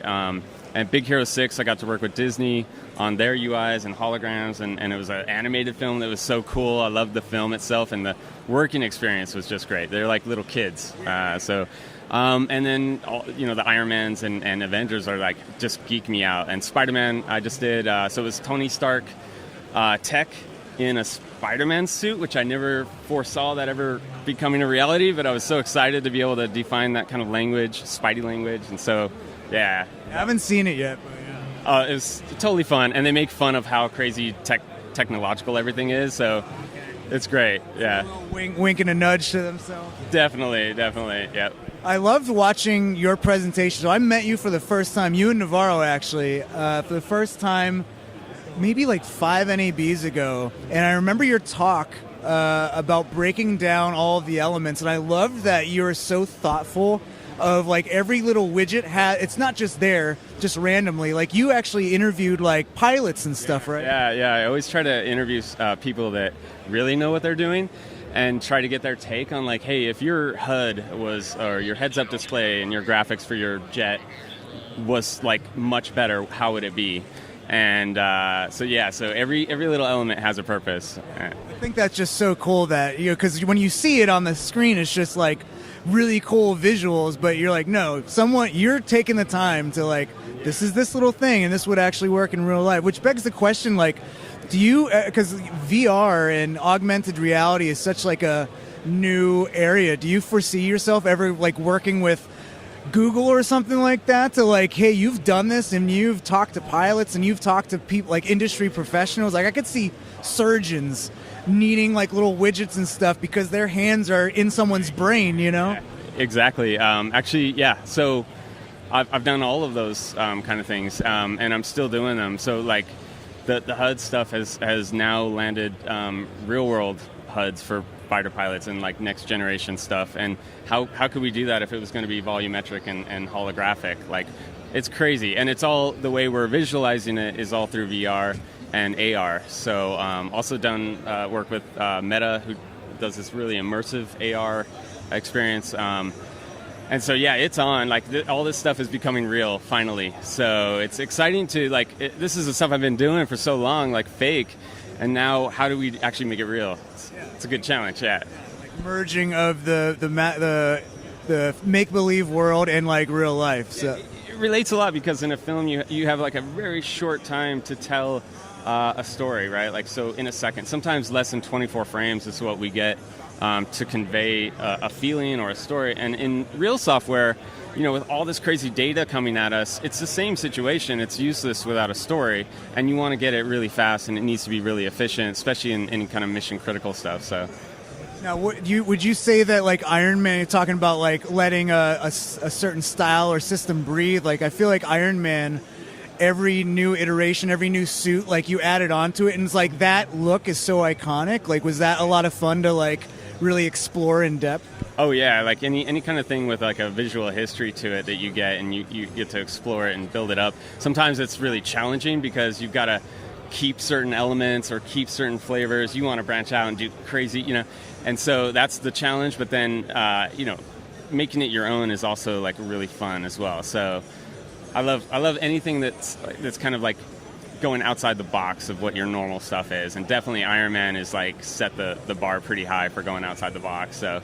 And they're gonna make Marvel movies forever, so you're gonna you have job security. It's a little bit, yeah. It's kind of a job security kind of thing, yeah. Awesome. Well, what other stuff are you working on? Anything you want to plug out there? For this type of work, even though not many people do it, I started making friends with other people who are getting into it or want to get into it, and so I started up a newsletter. If you go to my website, jace.tv. Just fill in and join the newsletter, and I've got a little group on Discord that you can get invited to. So small, really small, but it's kind of cool. Like the people that are into this kind of thing, like you. I used your tutorials on Hunger Games for the like lines, the topo lines, yeah, for some of the holograms in there. So. Yeah, I told my wife that, and she's a big Hunger Games fan. It's like, yeah, I know the guy that did that, and he used my tutorial. He's like, what? And it's like, what? It's like little mountains, and it's like, okay. It's a geeky thing. It's a geeky work, but... Well, it's been an absolute pleasure. Thank you so much for coming out and getting interviewed. Thanks for all you do. Thanks for all your tutorials and everything. They're always great. Thanks so much. Well, one of the best guys in the industry. Really appreciate him out here. But stay tuned to this YouTube channel. We're going to have a lot more interviews being posted over the course of Siggraph. We'll see you in the next one. Bye, everybody.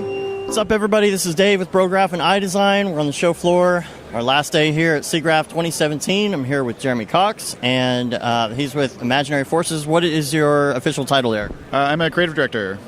Creative director, and you just got done presenting, and you were going over yesterday. Is that right? Is yesterday your first presentation? So yesterday and today, you had two different presentations on two different projects. So tell everybody about those. Yeah. So yesterday I was presenting the South by Southwest Gaming Awards, and this is a project that we've done 3 years in a row now. So it's actually also the third year I presented with Maxon on the process. So the previous 2 years are actually on Cineversity now, so you can go watch them. I talk about those. But yeah, this year I was talking about the latest one, and then today I was talking about our collaboration with ESPN on their Euro Cup coverage last year. Well, I really love the South by and the way you guys approached that.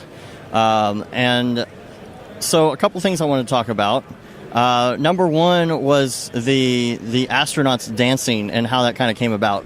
Yeah, so I don't know. I mean, just to give a little bit of an outline, like my talk is about like kind of improvisation in C4D and this idea of like you're not following a very specific path in creating this stuff, and it's kind of improvisational in that you're kind of taking things as they come and kind of reassessing and deciding what you want to do based on everything that's in front of you at the moment. So that was kind of an interesting example of that.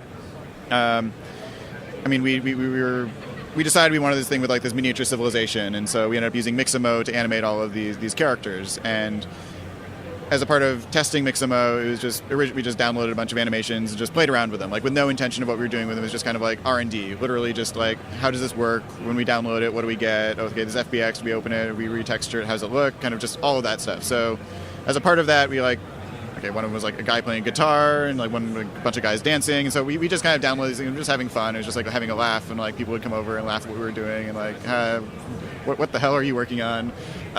And literally, like, we had no intention of any of those things being in the final piece. It was just sort of I don't know, it was experimentation. And through the process, everyone fell in love with that stuff so much, and everyone kind of remembered it as we were getting into editorial and sort of actually trying to tell the final story, that we actually decided, well, this needs to be more fun. Like it kind of got really serious and like old dark. Like if you listen to especially the beginning of the piece, it's kind of moody and dramatic, and you're kind of finding these game systems in this kind of desolate landscape, and it almost sounds very kind of ominous and scary. And it really needed to like switch gears. And so during the editorial process, we tried to figure out, like, well, how do we make this actually more fun, or how do we change the tone more towards the end and actually kind of poke fun at it a little more and actually feel like it's enjoyable. So that's really where that came from. Was, well, we already did that at the very beginning. We had fun with this, and so in the edit we just started taking in those original renders that we had no intention of using, but just cut them in, and suddenly it just gave the piece a levity and just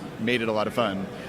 And that's really how a lot of these projects work. Is that it's you have these preconceived notions about what it's going to be, and that can often lead you down very strange directions that may or may not be right. But allowing yourself to kind of forget what you maybe originally thought it should be, and let the project kind of tell you what it wants to be, and kind of reassess it as it's happening, because that is the process of critiquing, and you just need to sort of distance yourself a little bit and forget a little about what you originally wanted to achieve, and decide where you end up wanting to be, and where it's going to be the final product that is going to best achieve the goal that you're trying to achieve. Cool. And so render engine wise, you mostly use physical render, is that right? Yeah. And that's partially just me, because I'm kind of lazy and don't like learning new things sometimes. So, but yeah, I talked a little about this in the presentation, that early on, one of the first things I did in this project was figure out the landscape texture. And that was sort of, for me, a really pivotal thing of the project that I really wanted to make look really beautiful and look tactile and really look like it was something that, I don't know, as photoreal as we could make it. And given that I am traditionally very comfortable in physical, I just ran in and started playing with the C4D noises and things that I always jump into those and just start layering things together. And within a few hours, I was like, yeah, this is kind of working. I really like this. And then started rendering some things, did some test renders, and was really happy with how it was looking. And then we started thinking, well, do we really want to do this in physical? And we've done a certain amount of Octane. We've done V-Ray for C4D a fair bit. And in the end, it ended up that we were able to solve the problem in a very simple way, that we didn't use any GI. It was all ambient occlusion with essentially just a single light source with a little bit of fill light to kind of fake some GI. And so ultimately our frames were actually some of them were only a couple minutes of frames. Not bad. The complicated ones were up to maybe 20 minutes a frame, but in the grand scheme of things, that's pretty quick for a really complex scene like what we were dealing with. So although I think it gets a bad rap for maybe being kind of slow and not great, I think if you know how to optimize it and it's what you're used to working with, I think you can actually do some really nice things with it. And right. I think that's the other thing that people get so hung up on, even with like, I don't know, I've had this conversation about sort of like Nuke and After Effects, or like, it's all these like ideas of, well, if you do it physically based, it's always going to be better. And I think that does give you a leg up if you're doing it in a way that sort of does a lot of it for free, and that it does what the real world does. That's great, and it certainly can help, but I think it's ultimately up to the eye of the artist, and people can get, I don't know, we're so used to workarounds, we're so used to kind of these interesting ways of working that it's whatever the artist feels most comfortable with, and I think the results ultimately speak for themselves, and it doesn't really matter what you use to make it, as long as everyone's happy with the result. So, and sometimes it just depends on if you've got contractors or other people working with you. Yeah, and so we use all sorts of different software and things, and it completely depends on who we're using, and we do a fair bit of Maya, we do C4D, we do Nuke, we do all these different programs, and like you said, sometimes it's sometimes we know a job needs to be done a certain way just because we are trying to achieve a certain thing. We know that there is a best way to achieve it, but often it's who's available as freelancers, because we are a relatively small company. We're about a dozen staff in New York, and so we expand and contract pretty significantly based on how much work we have, and that means that we can be very nimble with who we take on. So we do, if we have a big CG job, we'll bring in a whole CG team. If we don't have a CG job, we're not paying the overhead of a bunch of CG people who don't have anything to do, and that means that creatively we can approach things, like I said, very nimbly, where we really try to have the best solution for the job at hand, rather than just saying, oh, we need to do CG because we have CG people we're paying who need work to do. So they're just sitting around. Yeah. So we can really be pretty open in the way we approach a job, and really, from the client's perspective, approach it in the best possible way, rather than the way that we just financially need to. Right. And as far as the ESPN Euro Cup, is that right? Yep. As far as that goes, talk about the paint a little bit, because I really like that paint. So talk about the process and how that was put together. Yeah, so that was kind of one of the main things that inspired me to actually talk about the idea of kind of improvisation in C4D, which is kind of the overall, like, I don't know, the title of my talk and sort of what I tried to fit everything into is this idea of being kind of nimble and improvisational when you're working. But that in particular was, I was trying to figure out a way to actually, if you think of like a stroke of paint, like it starts out as a blob that's on a brush, and then as you stroke it along something, it deposits it, or it almost like shaves off a little bit at a time. And so if you think of it, that blob of paint is actually the full stroke almost like compressed down into a blob. So that's almost the way we thought about creating it, was we wanted to get that physicality of the actual kind of unraveling or depositing or kind of spreading of the paint. And to get that, we thought of it as, okay, here's our final paint stroke, let's squash it together and make this little blob out of it, and then slowly kind of leave behind the bits of stroke as it goes. And conceptually that we arrived on that, but we didn't really know how to create it. Like, that's kind of a complex thing to try to figure out how to actually do. So what I ended up finding was the freeform deformer, the FFD in C4D. If you squash something, or essentially if you put it around a plane, then squash that plane, then move the FFD off of the plane so it's only encompassing part of it, as it leaves behind, as it leaves that plane behind, it actually does kind of like feel like you have this like sort of squashed portion that then leaves behind this full portion. And I don't think anyone imagined that deformer was going to be used that way, and I think that's kind of the fun of it, is like taking, it's taking the way something was intended to be used, and almost like, I wouldn't call it a bug, but it's like almost a bug style thing, where it's like you're finding these weird like idiosyncrasies of how something works and actually using it to your advantage. And that's the kind of thing that takes, maybe it's like a couple hours worth of just kind of like tinkering around and trying things. And I had all these other ideas of other deformers that might do a similar thing, but that was the one that ultimately just drag it along, and you leave behind this trail of paint. And then combined with all these other deformers of displacers and I don't know, it's just along with then ultimately spline wrapping it around a spline to get it to kind of flow. But then even on top of that, adding everything had a bit of momentum to it, so feeling like it's actually, to make it feel like it's physical, everything, there should be some gravity, there should be some momentum, so actually feeling like the paint kind of continued to move after it was left behind. Even doing displacement that made it feel like different portions of the paint were moving at slightly different speeds, so there was a little momentum or kind of like almost dripping feeling in the paint itself. So some of that was displacement, some of it was actually part of the real paint. Yeah, so like a huge part of this for me is why make something in CG when you can just get it for free by doing it for real. So we did just do lots of like smearing paint. We just took palette knives and just kind of like smeared and made hundreds of these different textures that we... It was largely, I mean, we only used a couple in the end and switched colors and sort of found ways of using them. But when you just do them physically over and over, you just find these nice little imperfections and things in it, and finding different ways of, if we smear one color of paint, then put another blob, and then smear another one on top of it, and then take a brush and then smear it again with a brush. Like, you get all these interesting combinations of textures and things that would be so hard to do procedurally in C4D or to paint something from scratch. But when you just do it physically and photograph it, you just get all that detail for free.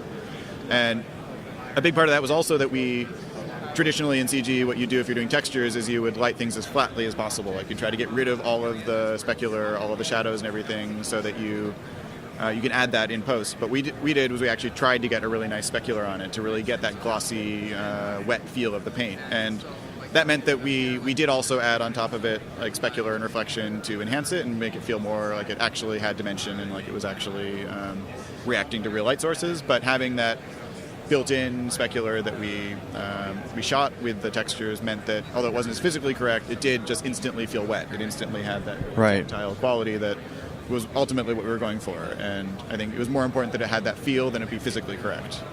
And you get the imperfections in the specular that you might not get if you were doing that. And it was a combination. Like we did some pretty like fine grain displacement so that you did get additional specular that we were adding on top. But yeah, you're never going to get as much detail as the real world has. Like your render time is going to go crazy if you try to actually add in that much information. Right. And it's just, you get it for free, so why not use it? Well, appreciate you taking the time to talk to us. Jeremy Cox from Imaginary Forces, and we are finishing up on the floor here today. We're going to have a few more interviews for you. Stay tuned to Brograph and iDesign, and we'll talk to you later. What's up, bros? We are here with Matthias Omatola of Maxon fame. He is, man, you're the guy. You're the guy. I'm a guy. You're the guy. A guy. You're the guy. So, like, I mean, you're the one who, like, keeps order, who's booking people for the shows, manages chaos instead of keeping order. Yeah, I manage chaos, yeah. And, we're all a bunch of children, and you kind of parent us and keep... cats. It's more like cats. Yeah. So you're the man in charge of, like, basically bringing in all these artists and stuff, and, like, do you get a lot of submissions? Do you actually have to go out and look for these artists? It's a combination. Give me a little bit about that process. Yeah, definitely. So it's a combination. So a lot of times artists are showing me other artists. They're always like, hey, have you seen so-and-so's work? So that's always happening. I'm always on Vimeo. That's kind of where I do most of my screening. Or if I've seen an amazing commercial or something like that, I'll jump back and say, oh, you know what? Let me go take a look and who was working on this. Oh, it's one of our studios, or I know that name, or I'll just dive in. So we always have people submitting PR stories or things from features and stuff like that. So, but usually it's artist referral. So even folks like you, like, hey, you should check out so-and-so, or somebody will follow me on Instagram and I'll follow them back and I'll see their work and I'll be like, hey, let's come out. Or the shows, the show themselves. I'm meeting people, they're showing me reels. So yeah, it's just community, generating more community. Yeah. And you're out there a lot. You're doing all the different shows. I feel like every time I contact you, you're at some other different show, all around the country doing this stuff. I mean, I don't know what the question is there. I'm just saying, like, you're all over the place. Yeah. Well, I mean, it's still, the thing is, you go from event to event, and there's different seasons. So there's, like, NAB season, and in between there's a couple major events, and then there's, like, Siggraph, and then after that it's a lot of smaller ones. Yeah. So it does have a... it seems like a ridiculous pacing, but the cool thing is every city that I go to, I'm meeting an amazing artist. Mm-hmm. So that's what I'm doing. I'm being able to connect with the artist, being able to see the work that they're doing. If it's in sports graphics, if it's in medical illustration, animation, or anything like that. Mm-hmm. So that's kind of the thing that keeps me going is every time I show up somewhere, it's cool, amazing artist in that region or something like that. So it's not, I don't get the burnout that you normally do of just like, just a drudge work. It's like, oh, new inspiration. Yeah. And the Maxon community, it's a good community. It's very close-knit, and it must be nice going to all these different cities and seeing, like, friends, because we're all friends, basically. We become friends through all these different road shows and NAB and Siggraph and stuff, and I feel like you really help tie the community together. Oh, thank you. Yeah, well, since I've been here, it was one of the big things. I mean, when I got here with Paul and Rick, when I was sitting down with the interview and seeing the family environment. Gosh, I would have loved to be a fly on the wall in that interview. so that was, yeah, so when I was there like 8 years ago, it was like sitting down and actually getting an idea, and it was just like, okay, they need somebody to be able to foster what's already existing. And for me, I was already, following Andrew Kramer, and I was following, Nick Campbell at those times, just at the early stages before everything got really crazy. And it was just like, I liked what was happening. It was the sharing of the information. It was the teaching of the techniques. It was feeling like you were actually part of, you're in. Yeah. You weren't on just the outside, and it was just like this paid gateway. You're already part of the family. So I try to take that and just really expand that into like, hey, welcome. This is what we're spending our life doing. Yeah. We spend countless hours talking about rendering, in front of our computer, doing all those different things. So why not make it as enjoyable? And it's changed so much in the last 8 years. I don't think there's another technology company that when I go to one of their events that feels as welcoming as it does here.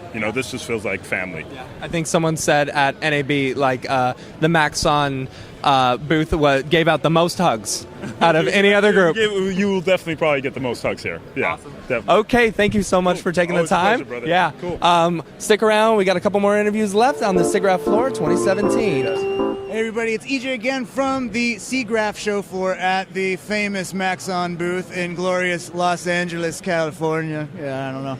Here, I am here with Beeple Crap, aka Winkleman, Mike Winkleman, and you just wrapped up your very first Maxon presentation. After how long have they been like bugging you to do one of these? Well, they asked me a while ago, and then I said no, and then they actually kind of just stopped asking me. And then I think there was kind of like a standing invitation, I guess, kind of maybe. And so this year it was like, I really want to go to Siggraph. I've never been, so that's kind of where we are here now-ish. Cool story, bro. Inquiring minds really wanted to know.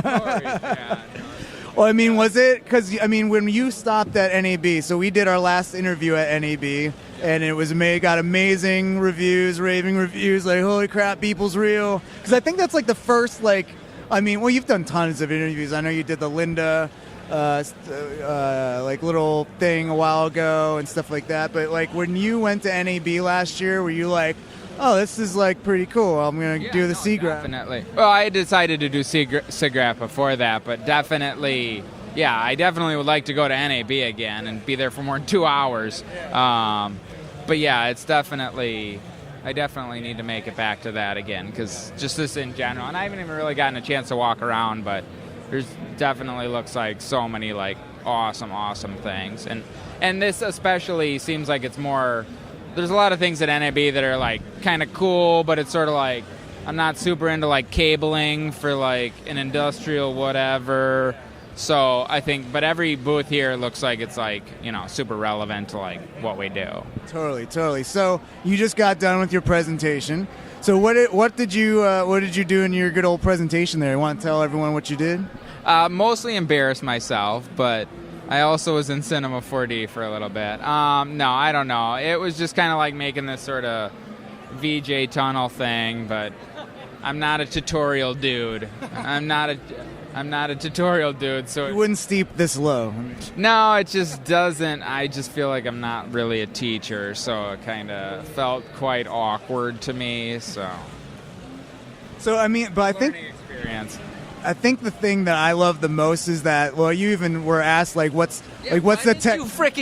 Why didn't you freaking yell that shit about the freaking instances before I was, freaking struggling up there? Oh, well, because you're on the hot seat, you son of a bitch.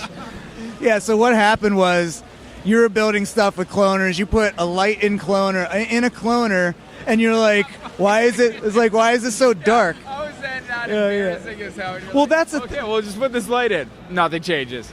Okay, well, we'll just change this. Nothing changes. Okay, it's like, I don't freaking know, oh, yeah, because I have the stupid render instances tracked. I wanted to sit there and watch you squirm. Yeah, no. you did. Well, I didn't. Well, the one guy sitting next to me is like, did he just duplicate that other cloner and that already had render instances already set? And he's like, yeah. I was like, oh crap. And that's why. You're welcome.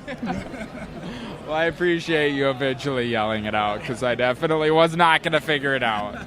Well, and that was the nice way to end the whole thing, yeah. But someone asked a question about your process or whatever, because I think what's great about what you're doing is it's like you're taking the tools existing. You're not doing anything crazy technical. You're just being very creative and you're just being very creative with very simple tools and making really cool stuff. And I mean, that's why I always encourage people to just be good at design, because 3D is just a tool. Like, you're an amazing designer. You'll make a freaking poop emoji look like the most futuristic, cool poop emoji ever. because you're a good designer. Person in front of it. Put a tiny person in front of that, maybe inside the poop emoji too. He's like waving at the other guy outside of it with the Jansen backpack. Yeah, I think it's easier to get sort of hung up on the technical stuff because it's a little more cut and dry if you know it. Either you know how to like, rig something or, UV map, blah, blah, blah, versus design stuff is it's harder to feel like, well, I learned that and I'm on to the next thing because you can always get better at it. It's much more subjective of like being good. So, but yeah, technically it's very binary. It's like you know it or you don't.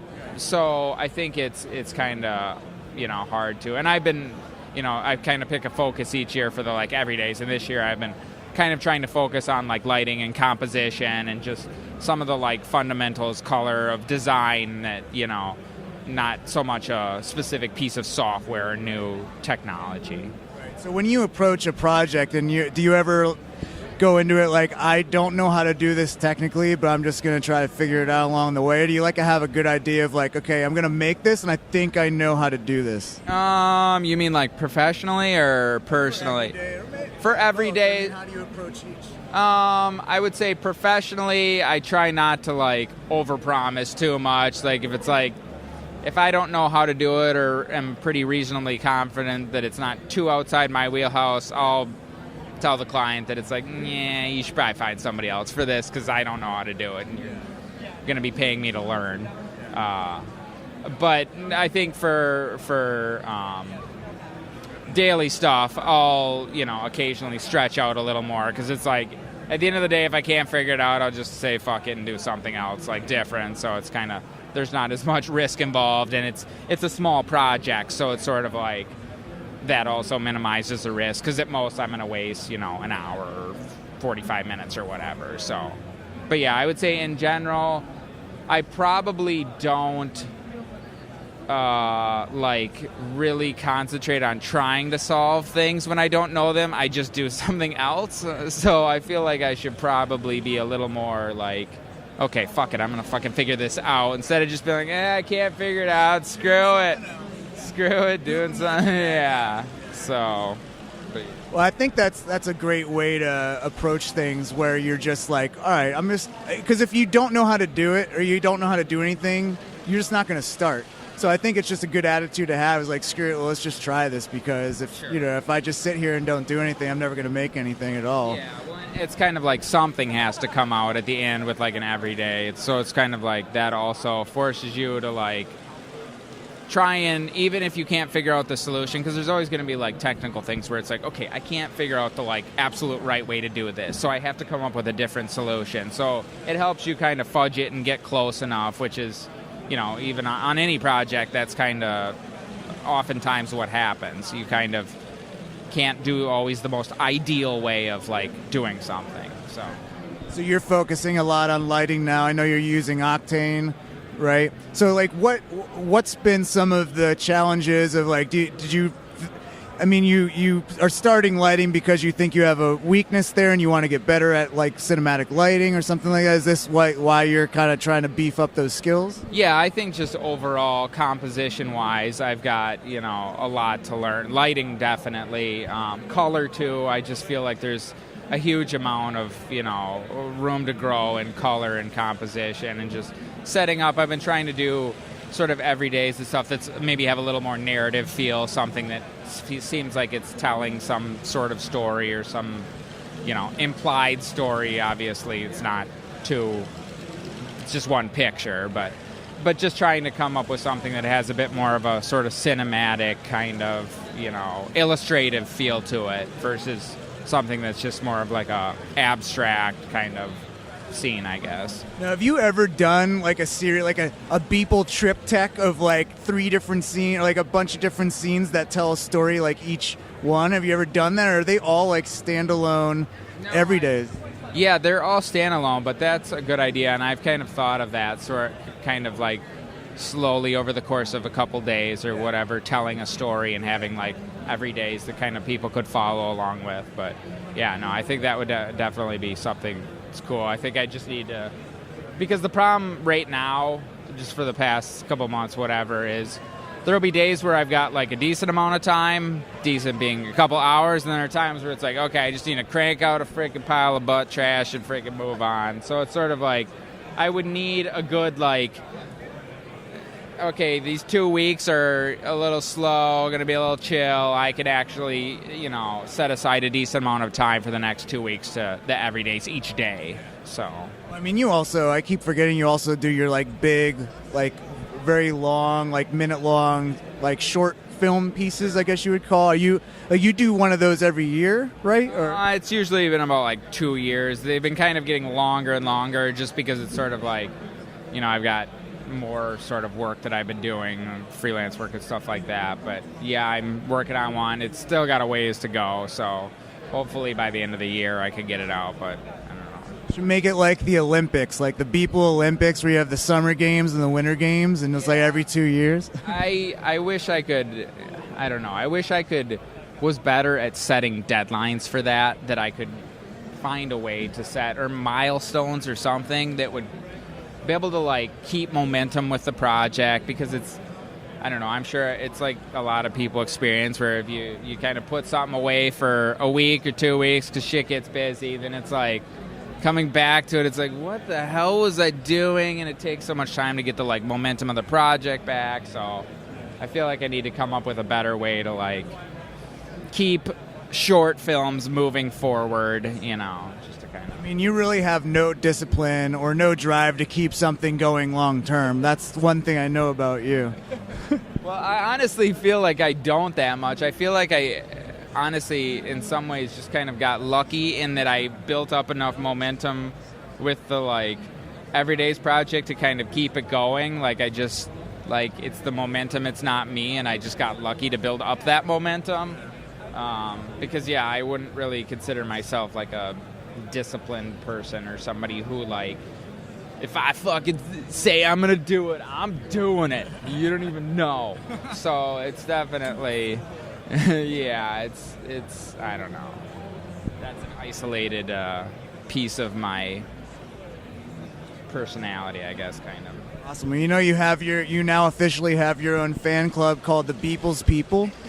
Where the Brograph podcast, that's a new segment called Beeple's People, which is actually a really cool thing. We were a part of it last night on the podcast, where they take your everydays and they like critique it and like see what's going on, like try to figure out like, oh, this is like some octane scatter going on, all this other stuff, and try to make elaborate backstories for the rando dudes that are all over the place and stuff like that. I actually, speaking of rando dudes, there is a photogrammetry place in the Mall of America, and we took our kids to the Mall of America, and we're just kind of wandering around. I'm like, oh, what the fuck is that? And it's like, so we went and got ourselves scanned, or I got myself, my wife obviously didn't, but I got myself scanned, so I've got like, so coming soon, that rando dude will actually be me. Can we do like 3D prints of like you? Yeah, that's what they mostly do. The company kind of, I wouldn't recommend them, to be quite honest. Their customer service has been pretty shit. But yeah, that's mostly what they do is 3D prints of like you scan yourself and you get your thing. So I came in there, I was like, I don't care about the print. I just want the FBX file of me. So like no Beeple bobbleheads in the future, like 3D printed. That's probably action figure, the everyday action figure with posable arms. Yeah, no, we're just gonna stick to the 2D things. Lewandowski, he's selling some stuff. He's got a store. I mean, come on. You want to make like a full-length body pillow? That chest thing? Yeah, $30,000 or so? It was like, was it 30? I thought it was like $90,000. I don't know. Maybe it was 30. It was ridiculous. Yeah, it was just like, and I think I messaged him and was just like, is this like legit? And you're going to buy it, right? Yeah, it's like legit. And it's like, what the fuck? That's crazy, though. Someone's going to buy it. That's the sick thing about it. They do it for his sake. It's freaking sweet as hell. Someone bought my chess set. I'm taking next year off. Yeah, those pillows, though, are freaking creepy as shit. Beeple full-length body pillows with your 3D scan. I'm telling you. take that idea, run with it. I'll just take 10% or something. Keep it in mind. All right, so you got one more presentation to go, right? When is it, and what are you going to be covering there? It's on Thursday morning. What time? 10:30 Pacific.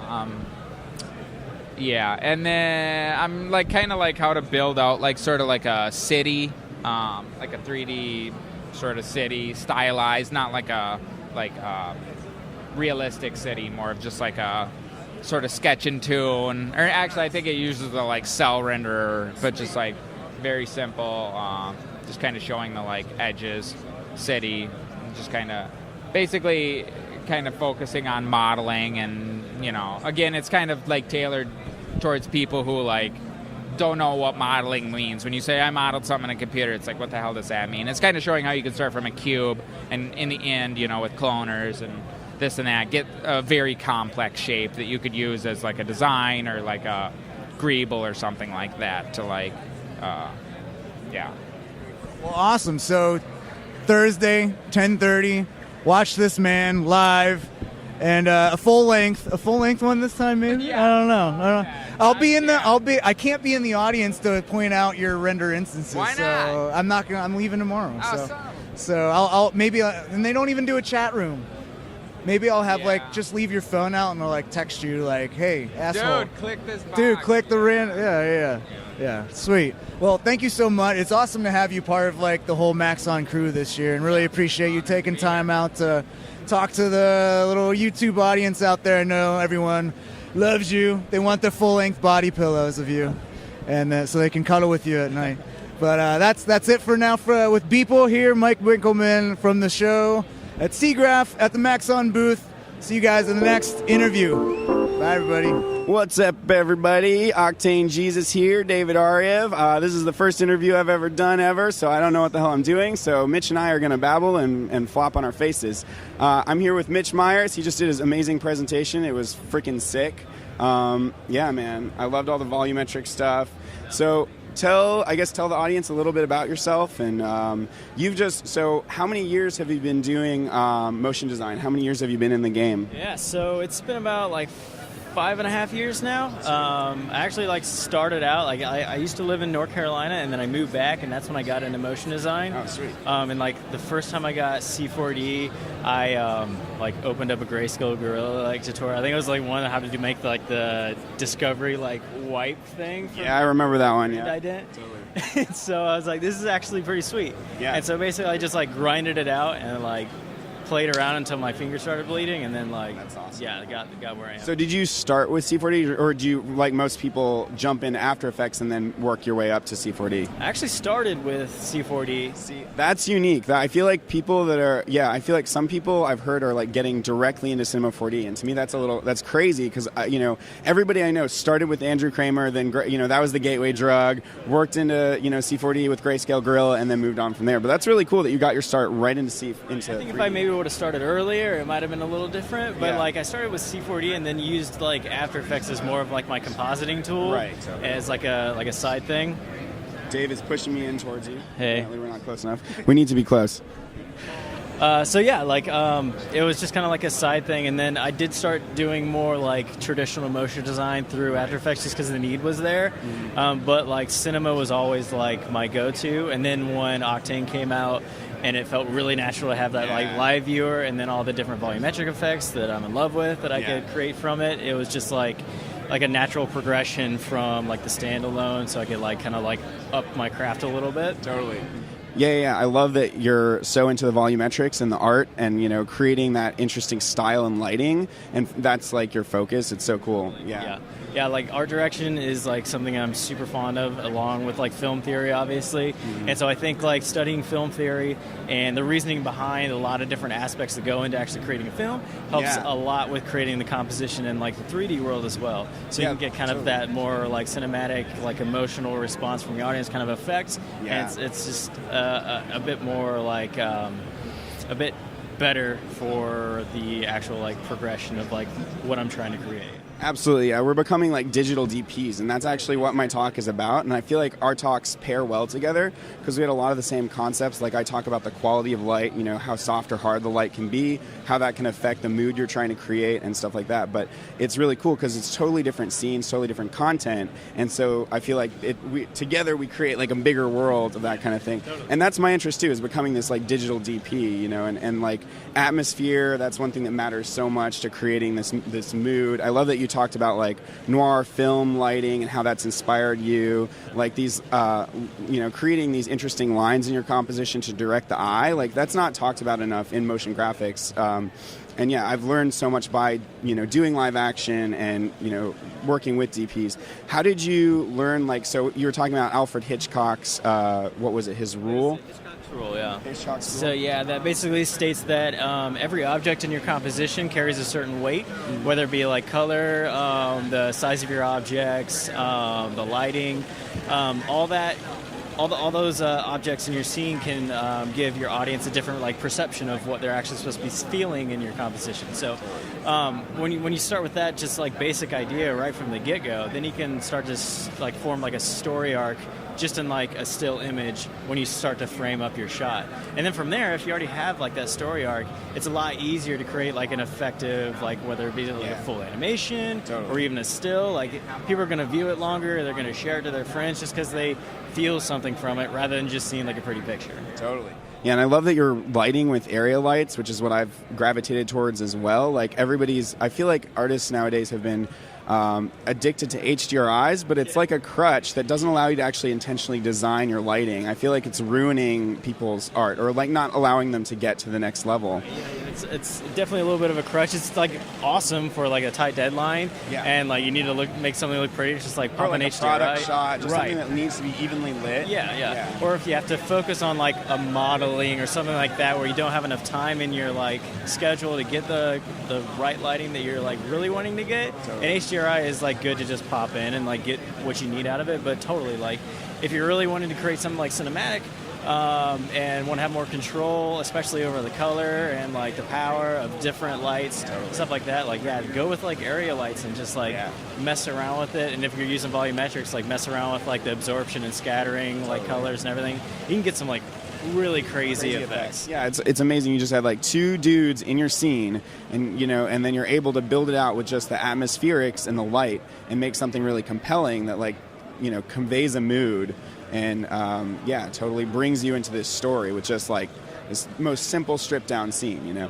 So that was sick. And then like going into the space stuff, like how did you think? So I think the first time I saw that you had made Gargantua from Interstellar, I was like, dude, did you know that, you know, I think it was Frame Store in London that, you know, did Interstellar. Like they created their own proprietary Newtonian renderer that calculates like, you know, gravity and all this insanity to be able to make the most realistic depiction of a black hole that we've ever seen. And I'm like, and you go and like hack it in Octane with a torus and a sphere. I'm like, oh, you dick. How'd you do that? Like, how'd you get the idea to do this? Did you just start playing in Octane, or did you see something that inspired you? Oh, like this is, I've seen some other people use toruses or other things like mirror surfaces to create this lensing effect. Yeah, so funny thing is I'm actually going to go to Frame Store LA. No way. On Friday. So we need to talk also about how you've just jumped into freelance and how you're like killing it. Like it's insane, all the crazy jobs you're getting. The Mill, Frame Store. I'm really jealous. I want to give Frame Store some shit about the black hole, but awesome. Anyway, so yeah, like the whole like torus kind of idea was really I was trying to build like a scene just for like just an experimentational like image, all made out of like purely reflective like just primitives basically. And I started getting like these really weird like warpy effects with the HDRI that I had in my scene, and I was like, this looks like super familiar. So then I started messing around with just more of like a simple scene with just like different primitives that have like that reflection, and putting some like objects that have like an emission next to it, still getting what I wanted. And then so like creating that like torus and then putting the disc around it, I got that like awesome like loop. It was like weirdly totally exactly like Gargantua, and I was like, this is awesome, and I'm gonna make this happen. And I actually did it on my lunch break at the agency that I used to work at. And I like told everyone there, I was like, hey, I'm going to try to make the black hole from Interstellar. So like, don't come. And they're like, yeah, right. Yeah. I was like, don't come to my office because I'll be like pissed off if I don't have enough time to do this. And so like, I got something and I like set it to render. And by the end of the day, like I went to the vice president of like the agency. He's like, look, I did it. Yeah. And he's like, yeah, you did. I was like, that's awesome. And I was like, I know, like, how weird that this actually worked. Totally. So like, that's the power of just messing around with like a goal in mind, at least. Because if you see something that's like vaguely familiar, or something that you love to see, then just like experiment like wildly with like that concept, and you can either like have like this happy accidents where like, whoa, this is like way cooler than I like first thought, or like get the effect that you want and then you learn something. So yeah, that's basically how that came about. Has it been freeing to jump off into the freelance worlds? Totally. It's awesome that I get to spend more time with my family, basically, because a lot with like the agency world, it happens across the industry, but doing a lot of like the projects that don't necessarily give you that creative like it doesn't really spark your passion with those projects. So I spend a lot of my time like after the fact, after I get home, getting right back on the computer and doing the stuff that I actually wanted to do, and spending my lunch breaks doing it. And that's basically almost everything on my Instagram is like all lunchtime like experimentations, because that's the time that I had available. But now I don't have to, go home and like get right back on the computer, since, I'm kind of like in the mode to where I can kind of choose what I want to do. If something sounds like really creative, like enticing to me, then I can like jump on that and then like just rip it out and have a lot of fun doing it. Yeah, exactly. Yeah, you're not forced into, doing exactly what you're told. You can actually self-direct your research and whatnot.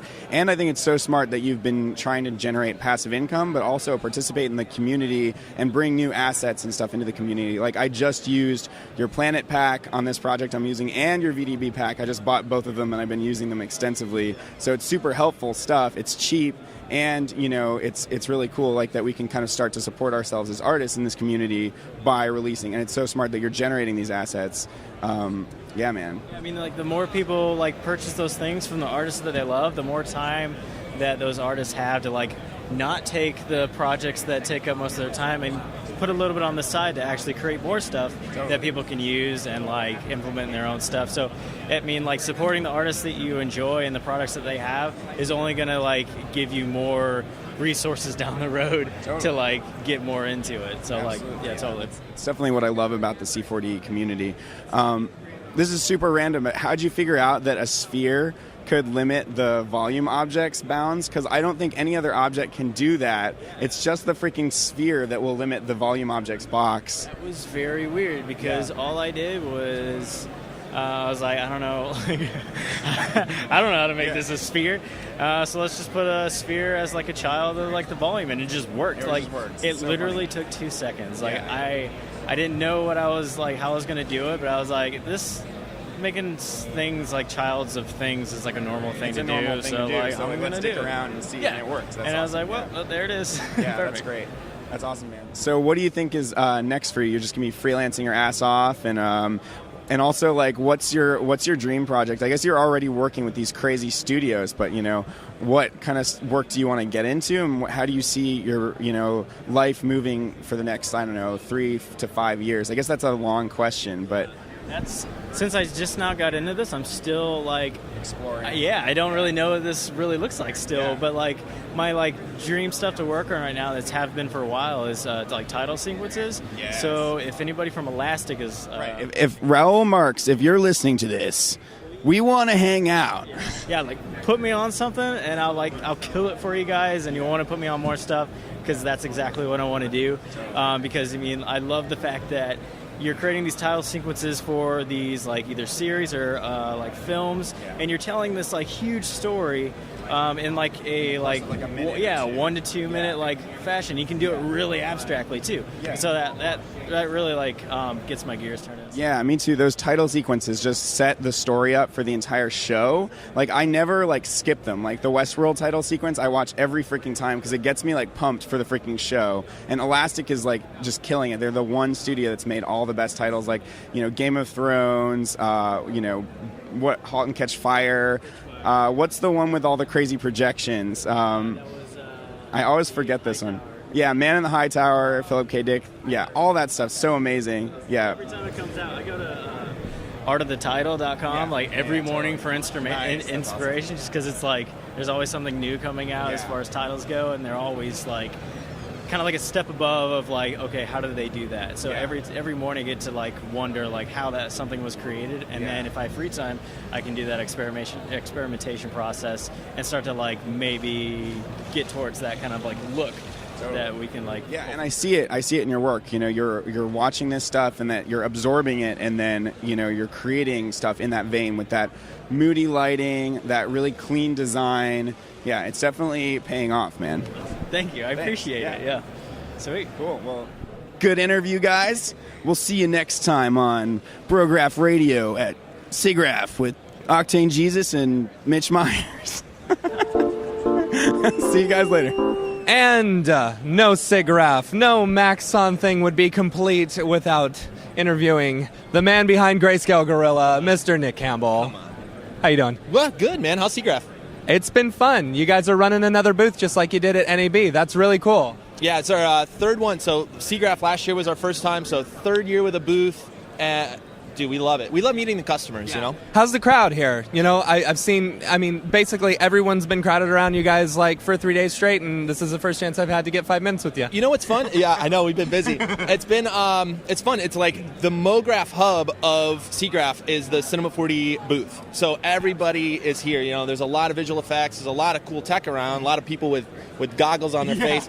But all the motion designers are like hanging around here. So it's really cool to meet the community and just see how people are using our tools, training, and just meet people. We only see people through comments and like likes on Facebook, so it's nice to meet, like shake some hands, And it's funny, you see these people and they come up and they say something and then you read their name and you're like, oh, I know you. Or you see the studio that they're with, you're like, oh, wow, you know who I am? I'm a nobody, It's like, you work where? Yeah, exactly, right? So, all right, so you guys just released the new Metals pack, just like a month ago or a little less than that, right? I want to say it's been out about a month, and this is new to me. Like, Chad Ashley was like, yo, we need a Metals pack. Yeah, like, totally. I was like, describe to me, I was skeptical. Describe to me why you need to light differently for, like, metals. And he went through the whole thing, and he's like, check this out. Yeah. And so he came up with an entire pack for our HDRI packs that's an add-on, essentially. If you do a lot of reflective work, a lot of product stuff, they're beautiful. So, like I said, I was skeptical, and then he started putting them out. I'm like, these are really drastically different. Yeah. And they don't work for, for like outdoor scenes. They're specifically made for product shots and really reflective stuff. So if you haven't checked it out, I was actually, manning the booth earlier, and I said, Chris, I need some HDRIs. Give me some HDRIs. So he gave me the full metal pack, and I played around with it, and it's really good stuff. Really, really good stuff. Yeah, it's fun, dude. So you got a couple other things on your plate. You guys got the podcast. You guys got Half Res coming up. Tell me a little bit about Half Res. And, like, I was talking to Chris the other day, because we run DFW C4D, and we've been talking to a couple of people, and they're like, how do we get a little group started? We were talking to a couple of guys from Orange County, and it was like, there's just the two of us. And I said, you know what Chris was telling me the other day? When they started Chicago C4D, it was 3 people for the first thing. And now look at you guys. You guys are doing Half Res, and like you sold out in what, 3 days? Yeah, essentially. 3 days. Man.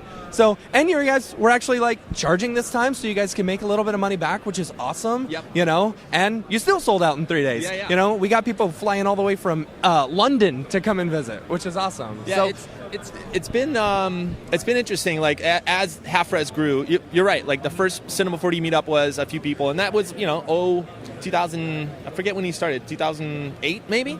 And of course, everything's been growing since then. And Half Res, we've been doing this is our 6th Half Res, and as it grows too, we're like, well, let's charge, not necessarily to put money in our pockets, but to make the show better. We're able now to fly people in and pay for their paying hotel, rather than like ask for charity. So, we've done that once or twice, and that gets expensive.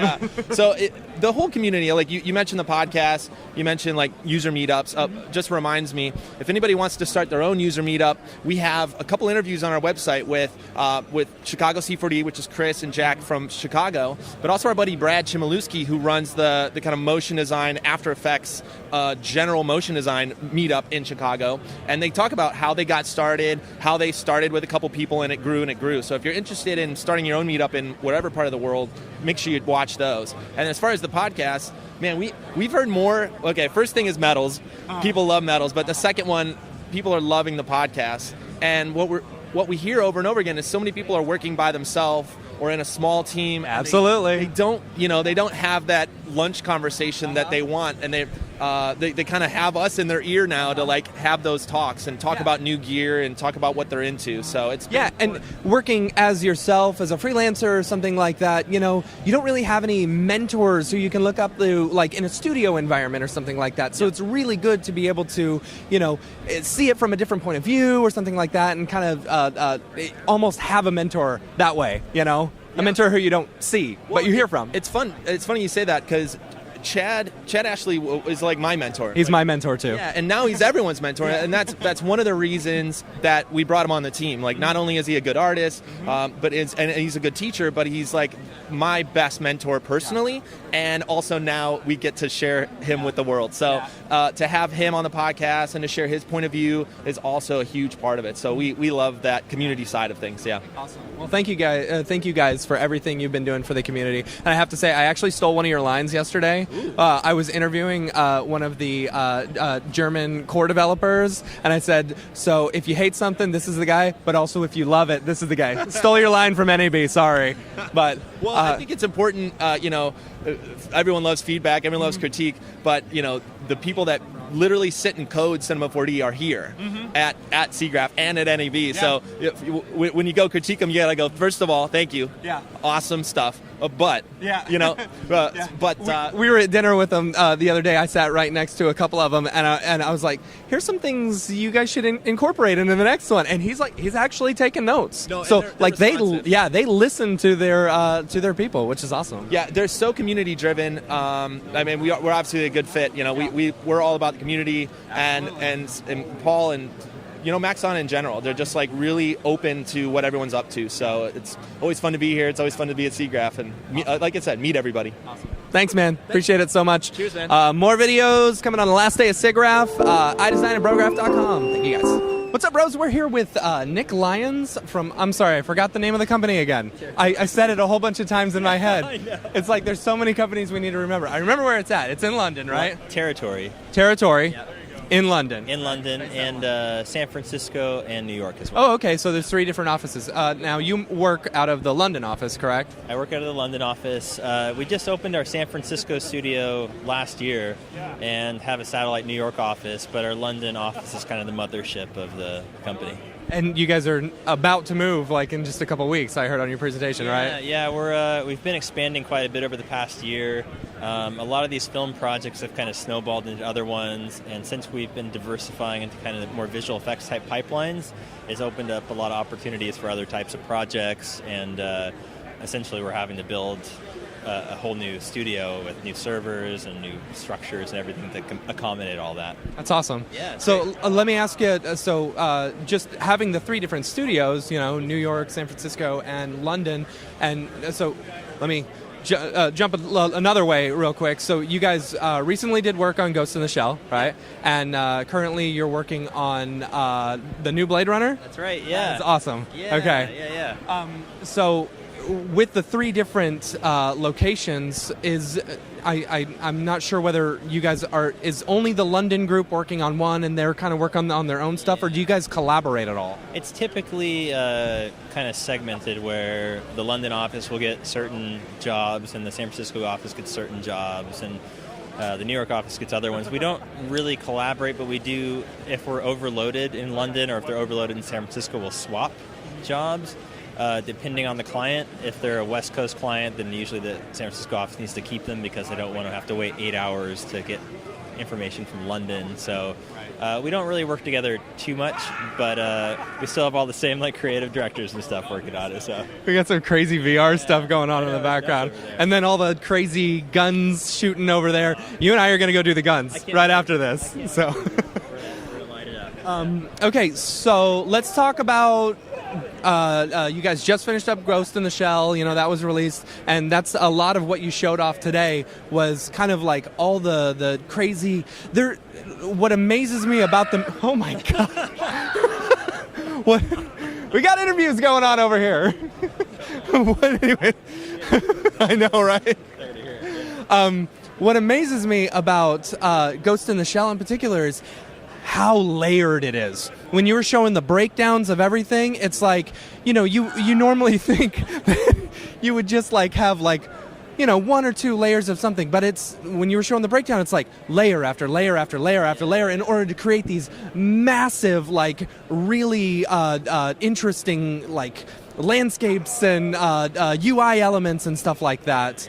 So talk a little bit about that process and like, maybe how you guys come up with design of like, and how how many layers is too much and how it is just enough and stuff. Yeah, it's really kind of very much like an experimental type process. I mean, you take a lot of times these companies will give you assets like ships or weapons or something like that, and you have to play around with it in cinema and make it feel like it's part of like this hologram kind of UI type world. So traditionally we use a lot of 2D graphics from After Effects and bring them into cinema. X particles plays a really large role. You can also use like trapcode form or particular if you need like a quicker render just out of After Effects. But it's really just it just depends on really the kind of brief and how the object animates and looks. The whole concept and idea with layering is it gives a very complex look. And you're making a lot of very simple kind of very very simple type of animations, and when you put them all together, they look like something that's very digital and complex. So yeah, and I found that like it's almost like to add realism, you add more stuff, and kind of dirty it up a bit. Yeah. I don't know. That's at least what I've found when doing work in order to kind of sell it a little bit. Absolutely, and I think that's the thing with.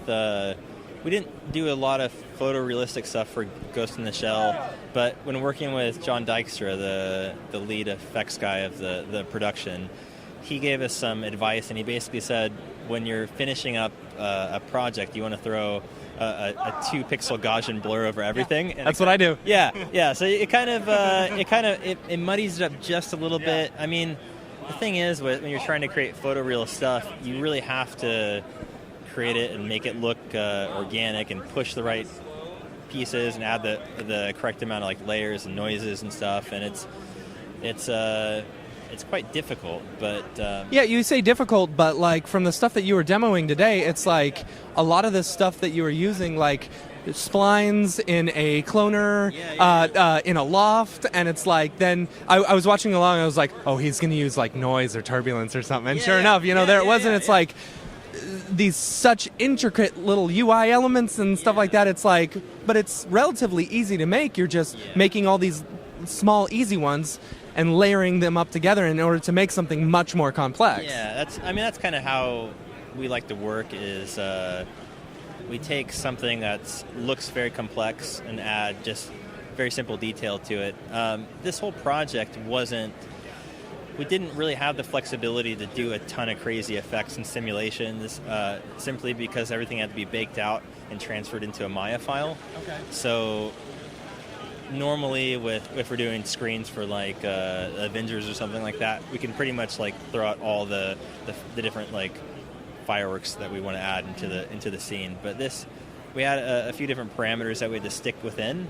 So a lot of the solograms that I talked about were essentially just it's basic modeling, basic XYZ animations, and really not a whole lot of MoGraph because we had to bake everything out and it had to all be transferred, so we couldn't use the effectors and stuff that we used, and all that stuff had to be quite simple. So yeah, I noticed because you were exporting out Alembic files, right? Yeah. So we exported Alembic files, brought those into Maya, and delivered all of the assets through Maya.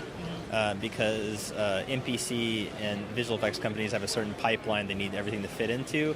And if you're delivering OBJ sequences or something like that, that would work, but it doesn't fit into the kind of the stringent pipeline they need. So we had to actually package everything up in Maya, send them these plates with all this color information, these spinning HDRIs with the 3 different environments, the morning, afternoon, and evening environments, and those allowed them to see the reflections based on the model. And it's a very process intensive thing when you're working in visual effects as opposed to motion graphics. Because motion graphics, you don't have to really UV map a whole lot generally. Throw it on cube and then you're good. Cubic map it, yeah. It's like no problem. You flat map it. If no one's even looking at the back of it, you can flat map it. So it was a big learning process for us, and we created a bunch of tools to help us with that. But it was really helpful, and it gives us kind of the insight when we're doing this again to have the correct tools that we need for it. So let me ask you about X particles. You used a bunch of X particles, especially in order to get that kind of voxelized look and stuff like that, and like kind of it's not dusty, but like the dust particle look kind of. Tell me a little bit about the workflow with X particles, and then since you're taking that over to Maya or sending it to Maya, I don't know. No, that's my fault because I don't know X particles as well as I should. But how do you then bring that over to what they need? Yeah. So essentially, what we did is the majority of the work that we did at the front end of my presentation was all conceptual. Mm-hmm. So most of that was not production type work, so it was mostly to get an idea across the director to say this is how it could look, so we could use like X particles and didn't have to cache or bake anything. When it came to the solograms and we did like the confetti flying out of that woman's head, we had to cache all the particle simulations using the XP cache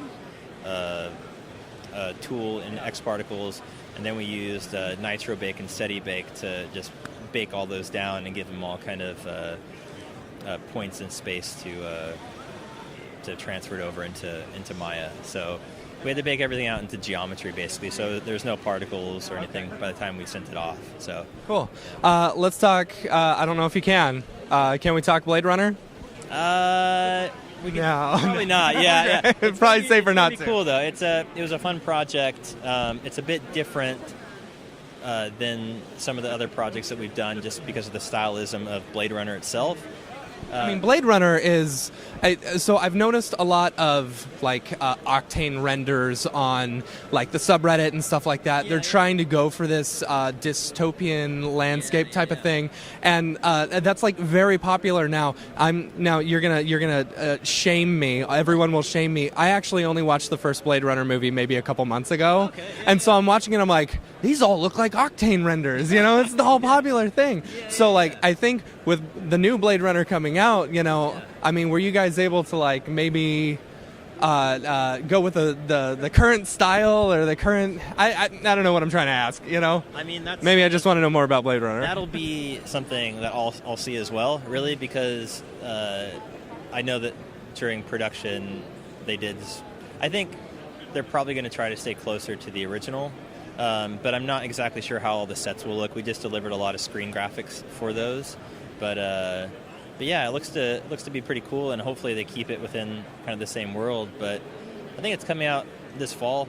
But yeah, there's not a whole lot I can talk about. No, I understand. But I think we'll probably maybe next Siggraph. Next Siggraph. Yeah, so that'd be cool. Yeah. Okay, well, where can people get a hold of you if they have any questions or they want to hit you up on Twitter, Facebook, Instagram? Great, yeah. Okay. Just look up Nick Lyons on Facebook.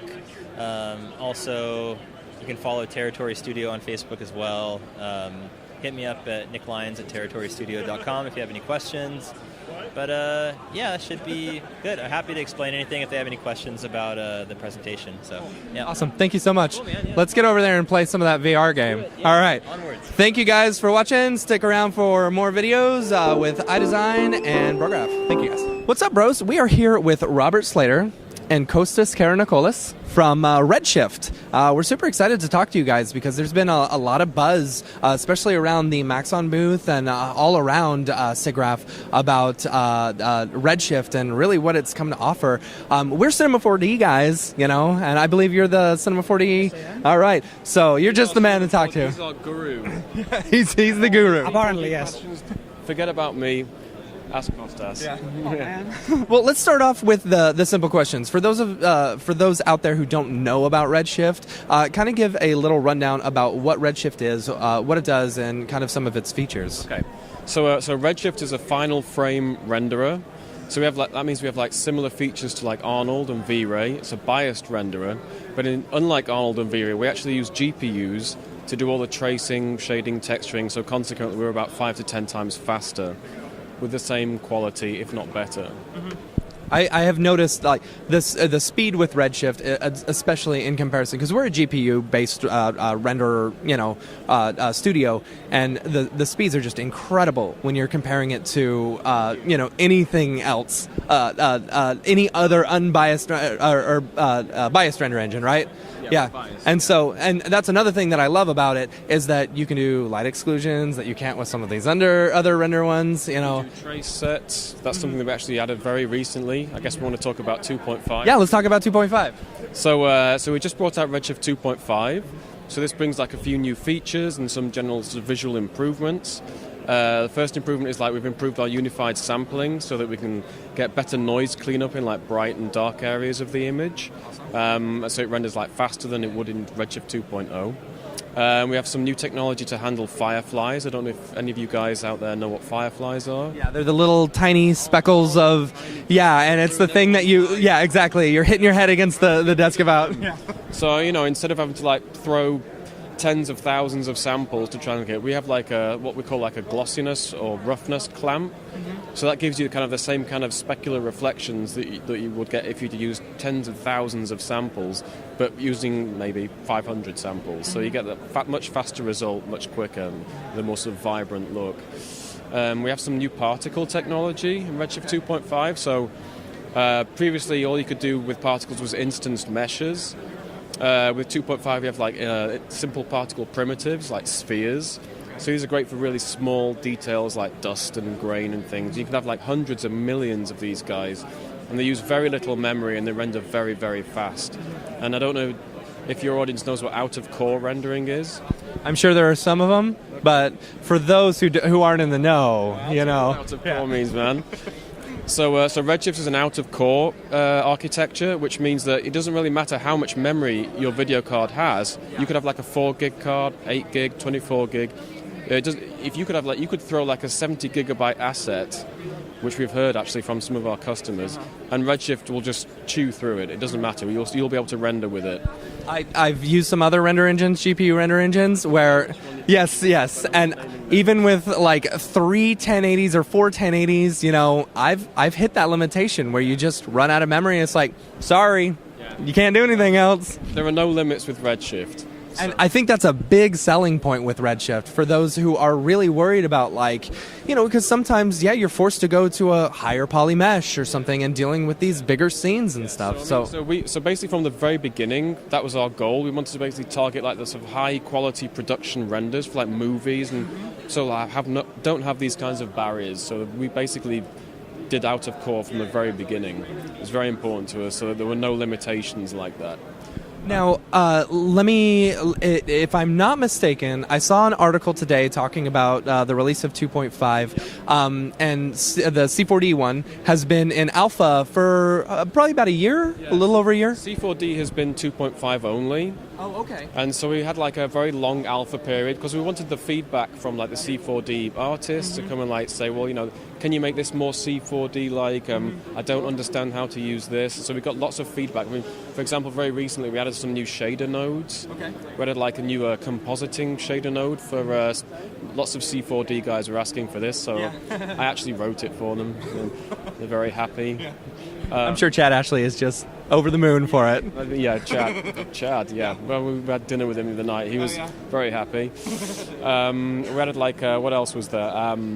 Triplanar. Yeah, triplanar, nice. Yeah, so, Very, very handy. So I mean, these two nodes we added very recently in 2.5. You know, because we really care about what the artists want. We want to give them the best tool set, you know, for them, so they can do their work and do it super fast to be able to get the best quality that they want out of Redshift. That's awesome. And so, correct me if I'm wrong, but is C4D the 2.5 version? Is that out of alpha?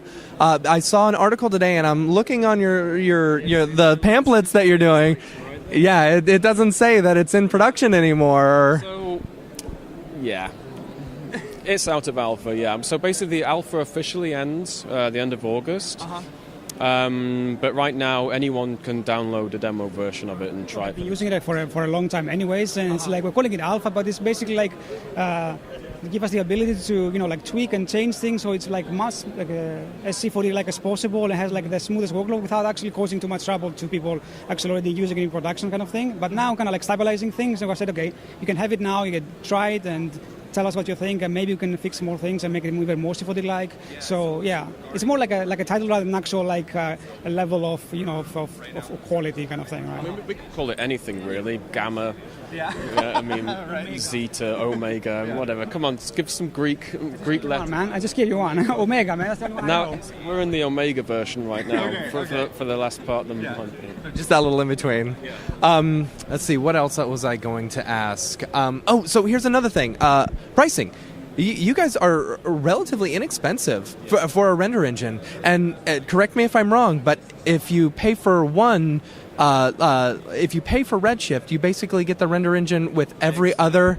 So basically, what you pay for is the core renderer core. And that's basically per machine. So you can have as many GPUs as you want to throw in that machine. We support up to 8 at once, which is a pretty beefy machine. I think not many people actually have that. Some render farms do that. But the plugins themselves, like for Cinema, Houdini, Maya, 3D Studio Max, they're all free. Essentially, that's how it works. Yeah.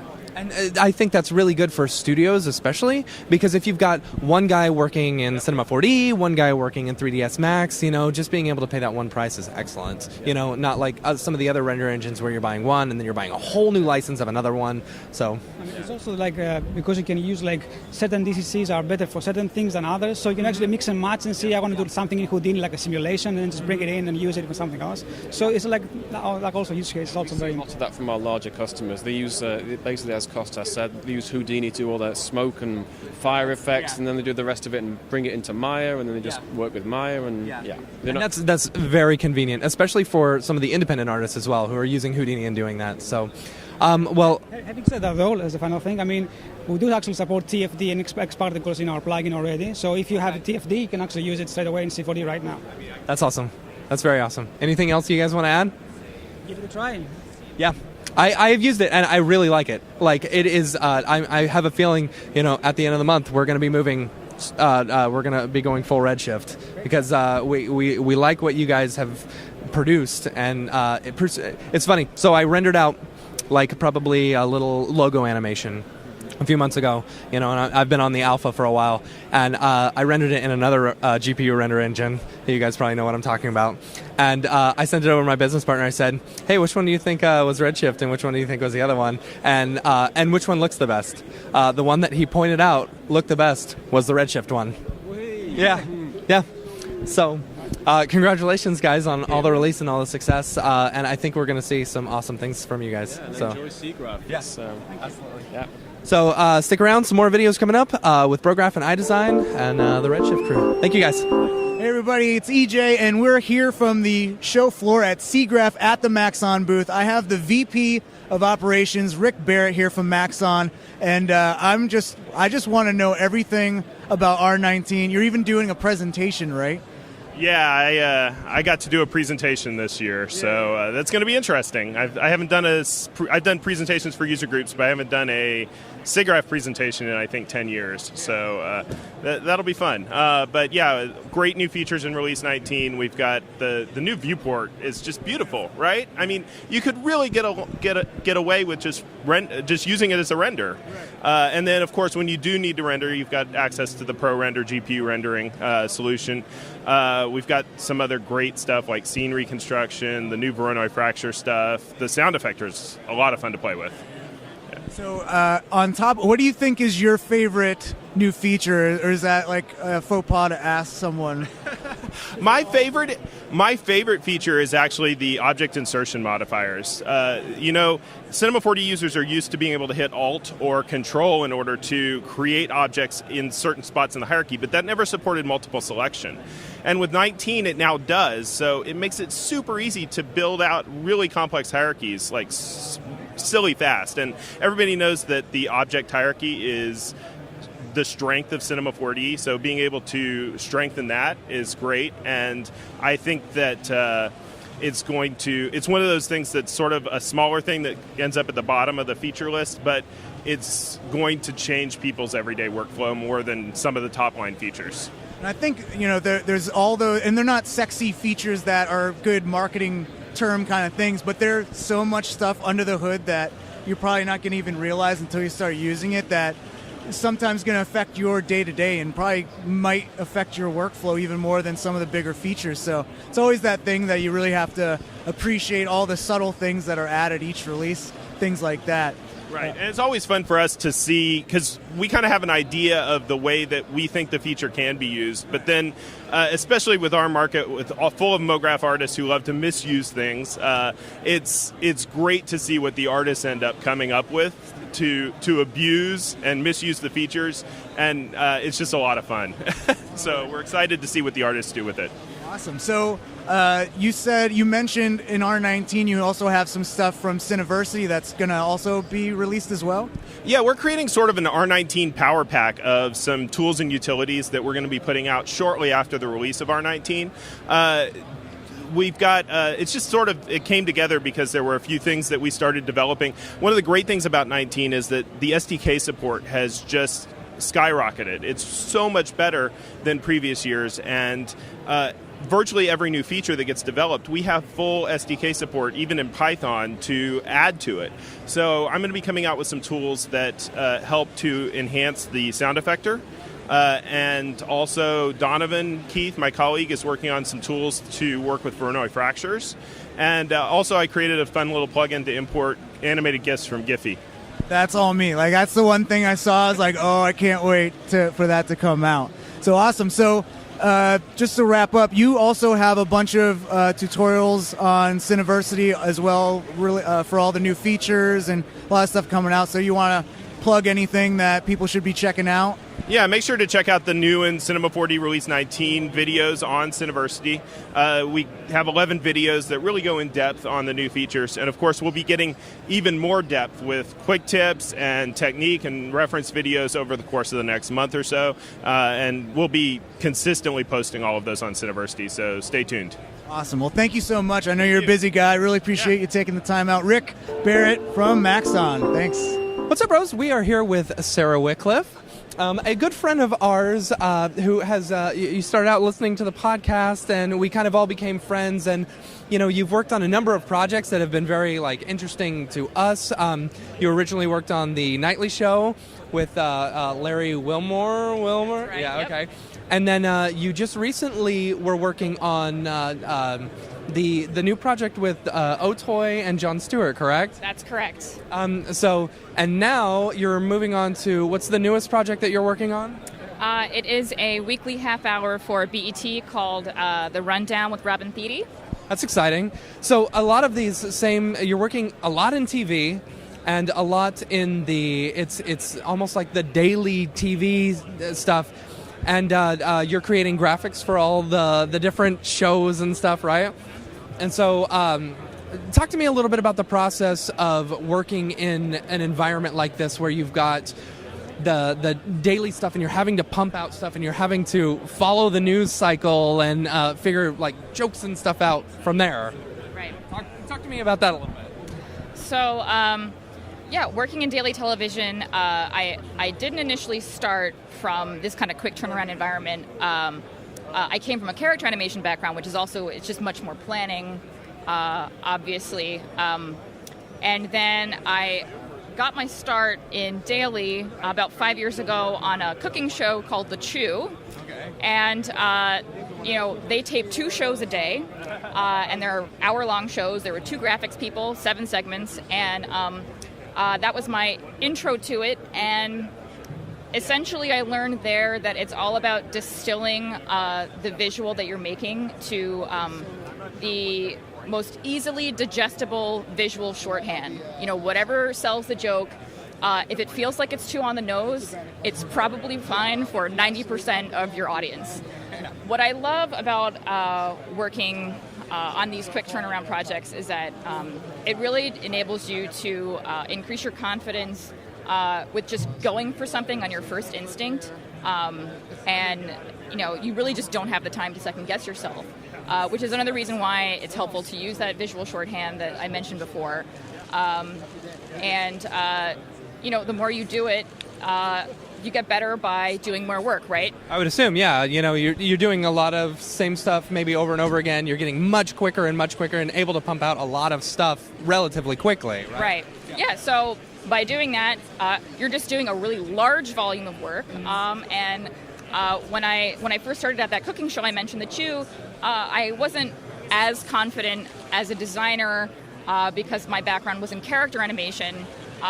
But really, I was making these layouts every day, having to make these title graphics every day, and it just got me up to speed really quickly with feeling more confident in the sensibility that I didn't have a lot of formal training in.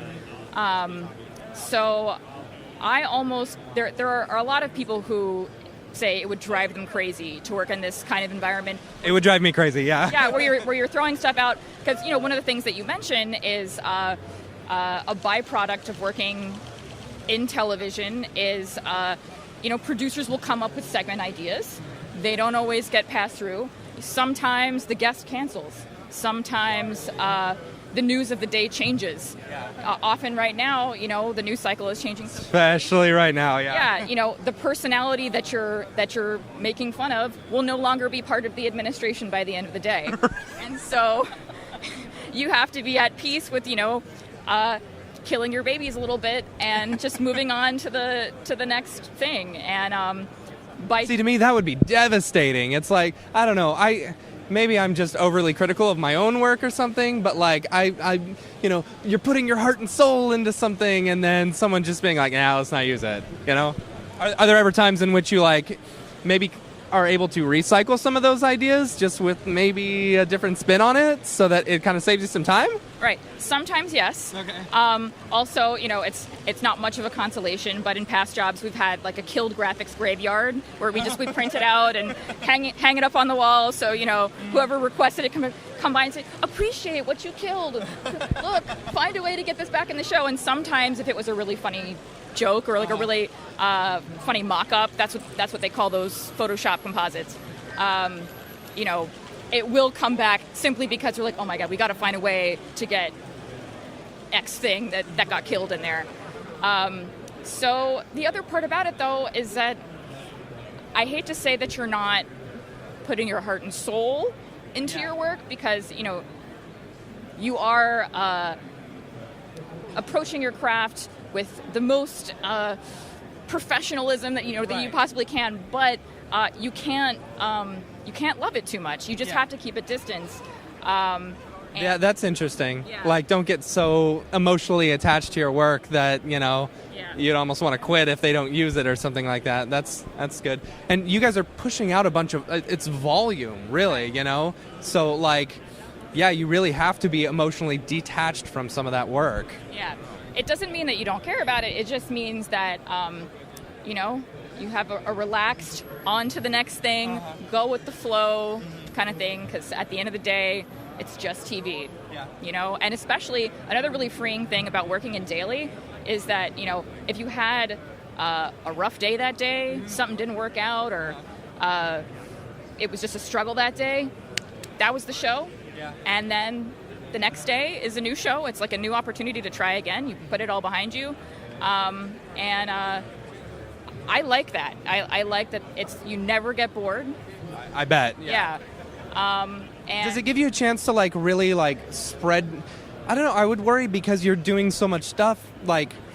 How much new stuff can you try? Do you really have to kind of focus that on in your spare time, learning new things and stuff, or are you able to say, I think we can pull this off in the amount of time, let me give it a try, if not, we're going to have to throw it away? Like, does that ever come up? Well, what you're speaking about actually makes me excited. I'll be working on a weekly show next. But it's a nice happy medium between, what I was talking about before and that you never get bored, but there is a little bit more time to put some love into projects. In terms of developing new skills, you are correct. I was actually just talking to Brian about how do you go from thinking like an After Effects person to thinking like a Cinema 4D person if your background is in the former. Yeah. And, when you're under the gun and they need something in the studio in 5 minutes and you have to do it right now, you're not going to be like, how can I do this differently? Yeah. You're going to do it the fastest possible way. So I think that you just look for those opportunities to grow where you can find them. Like on the nightly show, there were a couple of field pieces or like special segments that were developed over a month or two that became back burner projects to the show, which made them always a little bit more stressful. But one of our techniques, really smart decision making on the part of my former boss, the lead designer, Dale Robbins, she was amazing, is that she would hire a freelancer to come in and do the day-to-day work and send one of the people from our department home for the week to like really woodshed on solving this design task or doing this segment. That's very cool. So yeah, that's nice because you're keeping a lot of people, you're keeping the in-house people happy, right. And then bringing in freelancers in order to do some of the stuff that maybe kind of painful to throw away or something like that, but you're giving the in-house people a chance to like really shine, and keeping your in-house people I think is very important, keeping them happy. Right, and giving them a chance to grow and, continue to improve and be creative. Yeah. So tell me about working on the Jon Stewart Otoy thing. I mean, it didn't pan out to the way I think the original intentions were, but I'm sure working on a project like that was exciting. It's something new, right? Absolutely. I mean, the goal of the project was to make animated content in the period of a day. And it's a really tough nut to crack. We tried many different ways to skin the cat. As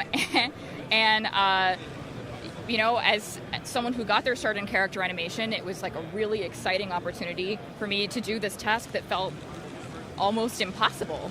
I feel like, as with daily television, anytime that you can take a job where you're going to jump into cold water and, it'll be a shock to your system and maybe really difficult, you don't know how it's going to work out, you just take those opportunities as often as you possibly can, and eventually the water just doesn't feel cold. Yeah. Yeah, that's good advice. That's very good advice. So tell me about the new project that you're working on, and like your position there, and what you'll be doing at this new one.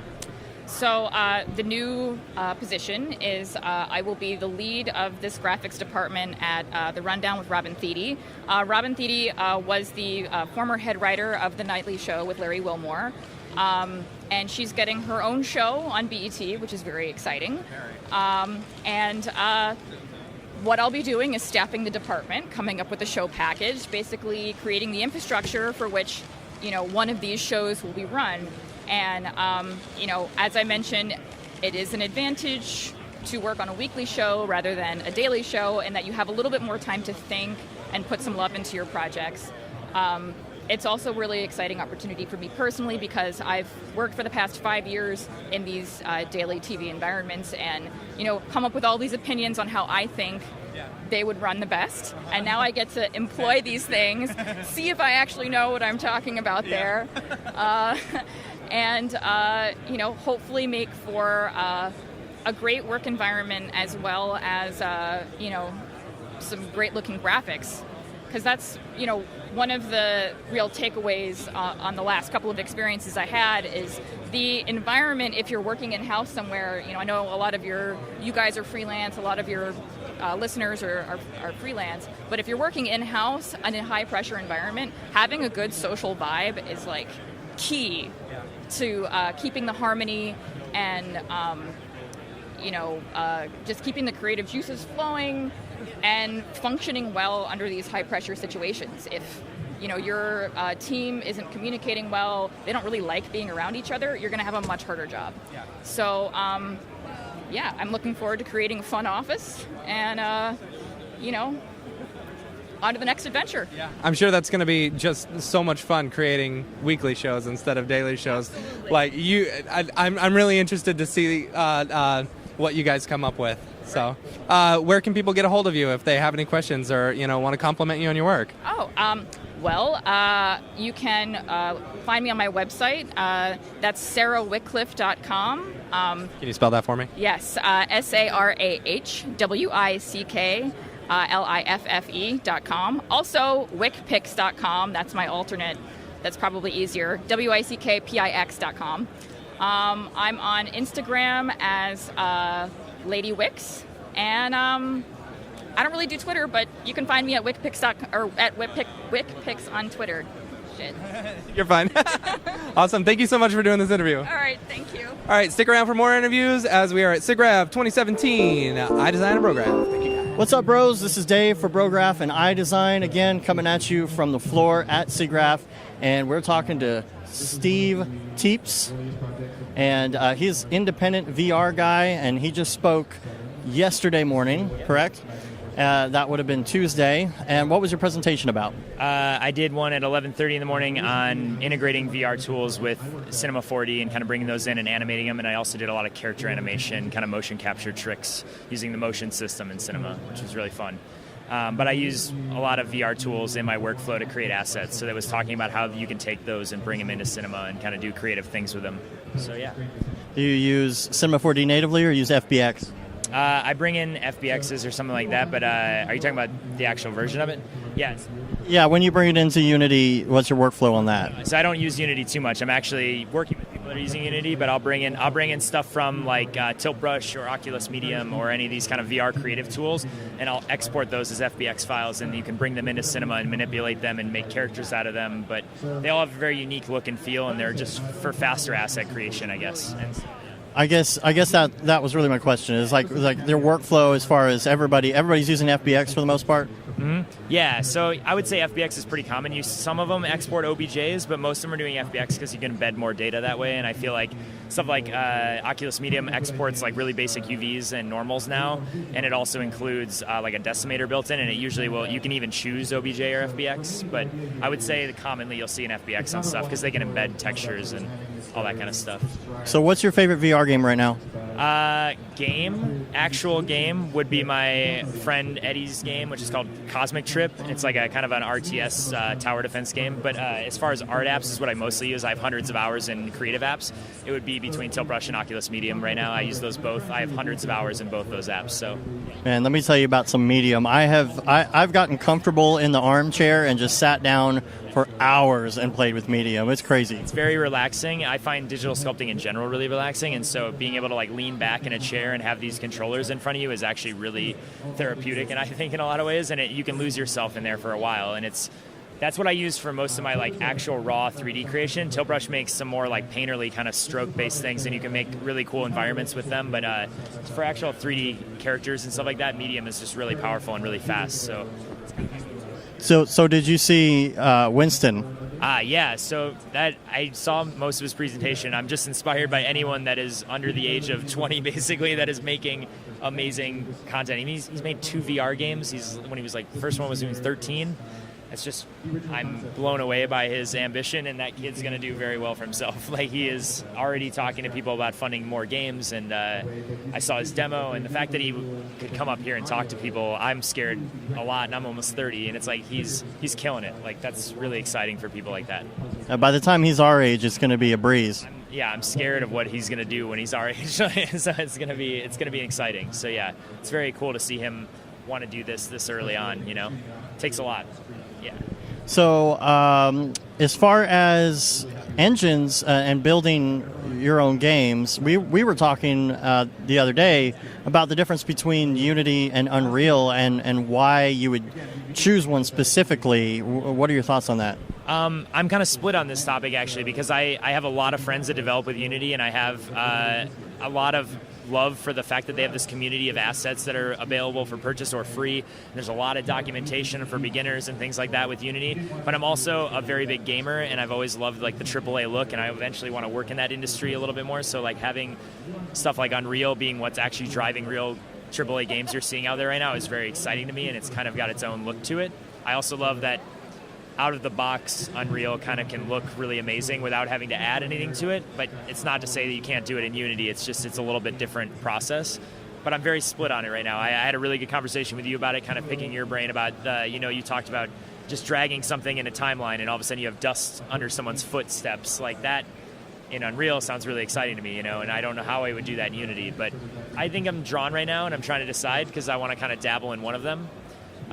It'll probably come down to what's easier, Blueprints or whatever Unity uses for scripting and stuff like that. I try not to get too technical, so anything that's like easy for me to start playing around, that's why I did my stuff on motion capture data. It cuts a lot of corners. So yeah, I'm really not a programmer at all, and I'm trying to decide which one of these two I want to go with in my spare time, and I still haven't decided. So I went to school for programming and art, like kind of the intersection of arts and technology, so it was a lot of like computer programming and kind of creative coding in general, and I kind of got away from that. I love it and it's cool, but it's just I try to be more on the creative side and kind of get my hands dirty on the asset creation and story building and try to make the technical stuff as easy as possible. So I'm with you on that for sure. Yeah. Cool. So if people want to find you online, where can they find you? SteveTeeps.com. Steve Teeps everywhere on social media, like Twitter, Instagram are my most commonly found, but also you can do Steve Teeps on my fan page on Facebook. So, yeah. All right. Thanks a lot. Appreciate you talking to us. Stay tuned. Brograph and iDesign will have more from the show floor of Siggraph 2017. All right, it's David Ariev here again for iDesign.com and Brograph.com. Here for another really, really hacked interview. I'm here with my longtime internet buddy, Tony Coppolillo. So Tony worked his way up over the course of probably 10 or 15 years doing movie posters. 20 years, okay, sorry. Doing movie posters and getting to the top of his game, being like the senior movie poster designer. He worked on a ton of David Fincher work, like if you've seen the Girl with the Dragon Tattoo poster, if you've seen, what else? Gone Girl. House of Cards, Game of Thrones, Hall of Heads, all the dead faces with the eyes closed. That was my finishing work. Not to be confused, I don't do the design work. I'm actually the photo finisher at the end. Finisher. He's a finisher. These were larger, studios where you're a little bit more of a specialist. So he got to the top of his game there, and one day decided. Why did you decide that you needed to get out? I originally got involved in the movie poster business because I was always a fan of visual effects and special effects. Star Wars, of course, everyone my age was the Raiders of the Lost Ark, Blade Runner, Star Wars. I want to do that, and then the opportunity came up to actually start doing movie posters, and I was like, close enough. Let's do this for 20 years or so. Yeah. Just 20 years, it's just kind of fell into it for 20 years. And yeah, exactly. So getting to the top of the game of where I was with compositing, lighting, and doing all of the tricks you learn in Photoshop. Lots of hair mats. A lot of hair. Yeah, I wish there was green screen for that stuff. Yeah. You take that information that you learn and you say, okay, let me apply it at one frame on a big poster that everyone gets up and stares at this close.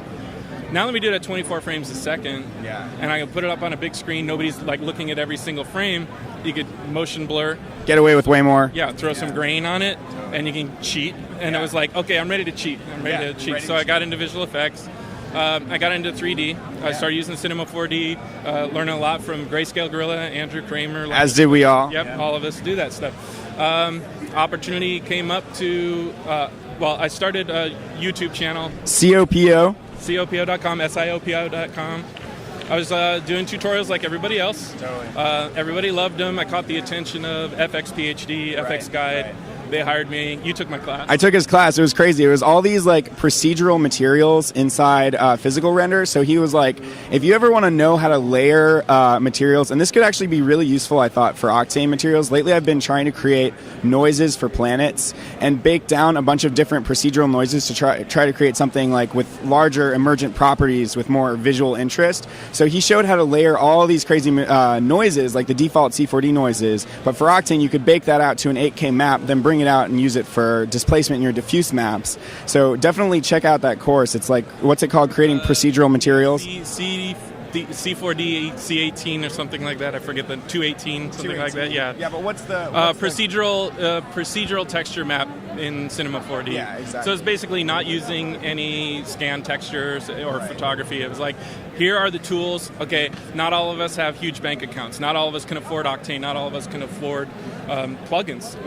So all of my courses have been, you bought Cinema 4D, what can you do out of the box without buying anything else? So my approach, and this comes back from the days of working on the movie posters, is like we had to generate textures and things.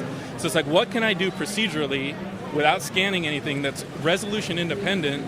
And Cinema 4D has all those tools built right into it if you just burrow down far enough. And I say this in all of my classes.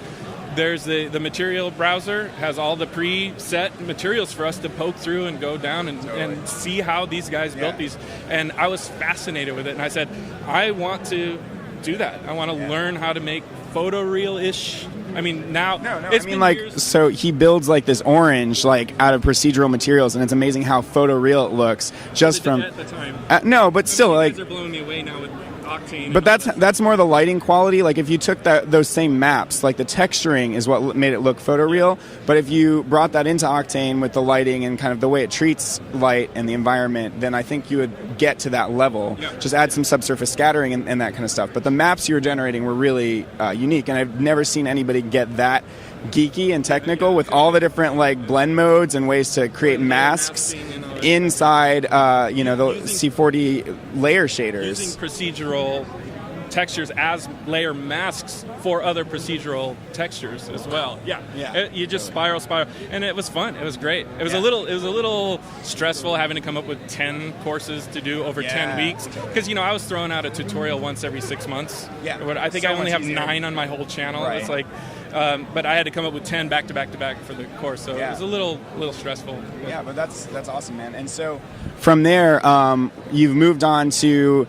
Tony kind of went down the same road that I began to as well, which is like getting deep into the indie VFX and taking on full feature films, biting off way more than you can chew, a la Gareth Edwards, like getting these massive Excel, spreadsheets. These are all the shots I have to do. If I just work 15 hours a day for the next million days, I'm totally fine. So you've been like, you're way like more, I feel like you're way more comfortable being like totally sleep deprived than me and like working your ass off. After like a few minutes, I just get so lazy and I'm just like, I can't do this. But so you've gone down this road of like one man VFX, and I think at this point you've far surpassed where I was. At some point I gave up and I'm like, actually I love creating fully CG environments because all the elements sit together. I don't have to worry about how some dick, director has screwed me over in the shot and bringing all those elements in and, remapping them to look like they were lit properly. That's the biggest struggle with it is trying to get CG elements to composite with live action footage, match the lighting, match the black point. And, you're working on raw footage, you're working on log. So you're throwing temporary LUTs on there, hoping, well, does my black point match? I hope so, because I have no idea what the colorist is going to do with this footage. Oh, yeah, colorist just going to totally jack it up afterwards, too. Yeah, and it happens, But, the first feature film had 215 VFX shots in it. The middle one had, Lorcan, he did a handful. Lorcan O'Shanahan, yeah, he's awesome, yeah. I've never met him, but he's working remotely, I'm working remotely, and we worked on a movie together. That's so cool. Yeah, doing VFX shots for that. I did about 30 for that one, but they were giant VFX. So, like the 215 VFX for the other movie are like paint out a microphone, paint out a shadow. That's most of my work too, is removals. And those are so much easier than you. Like with this film, I'm not sure if this is the 215 shots or the 30, but what was the sandstorm? That was 15 15 edits in the movie. Yeah, 15 clips in the movie. They approached me. They said, hey, we have a script and we need an aerial shot flying over the city that's destroyed, post-apocalyptic. And I'm thinking, 5-6 second shot. Right, yeah. And they give me a 30-second stock shot that's already been stabilized, so the footage is wobbly and jello-y, and you got to track that, which is near impossible. With the rolling shutter is impossible. It was a nightmare. Then they decide, we want to, instead of flying over the city, we want to pull back over the city, so they reverse the shot. So this is Las Vegas Boulevard. Yeah. Hundreds of cars going backward. So we had to remove them all. Every moving car out of the shot, which was, again, months of work. It was painstaking and mind-numbing. And then the other shot was, we want a sandstorm. And I'm thinking somebody's in the desert and there's going to be a cloud of dust coming off the horizon. Off in the horizon, far away, no parallax because it's off on the horizon, of course. So then it becomes and then the storm fully engulfs for a good 3-minute scene. And they're like 15 shots of... And they had a leaf blower on set and nothing else. Just running around in the deserts of Las Vegas, and the producer of the movie, a buddy of mine, running around with a leaf blower, just making the hair and the clothes move. Yeah. So ideally, if you were on set for that, were you on set? Not for the sandstorm. Right. I was there later on. I actually asked you for some tracking help. There's a right. shot with a scorpion. Somebody. So he did this crazy CG scorpion as well, which looked super beautiful with these weird subsurface like see-through, and he rigged it with C40's auto rigging tools for like the 6-legged creature.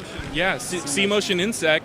But I went on YouTube and I studied the leg movement pattern of a real scorpion. It's like 4, 1, 3, 2. Like they have this weird movement. So weird, and C-motion in Cinema 4D just lets you choose like the settings of what pattern. So I completely changed the pattern of an 8-legged insect.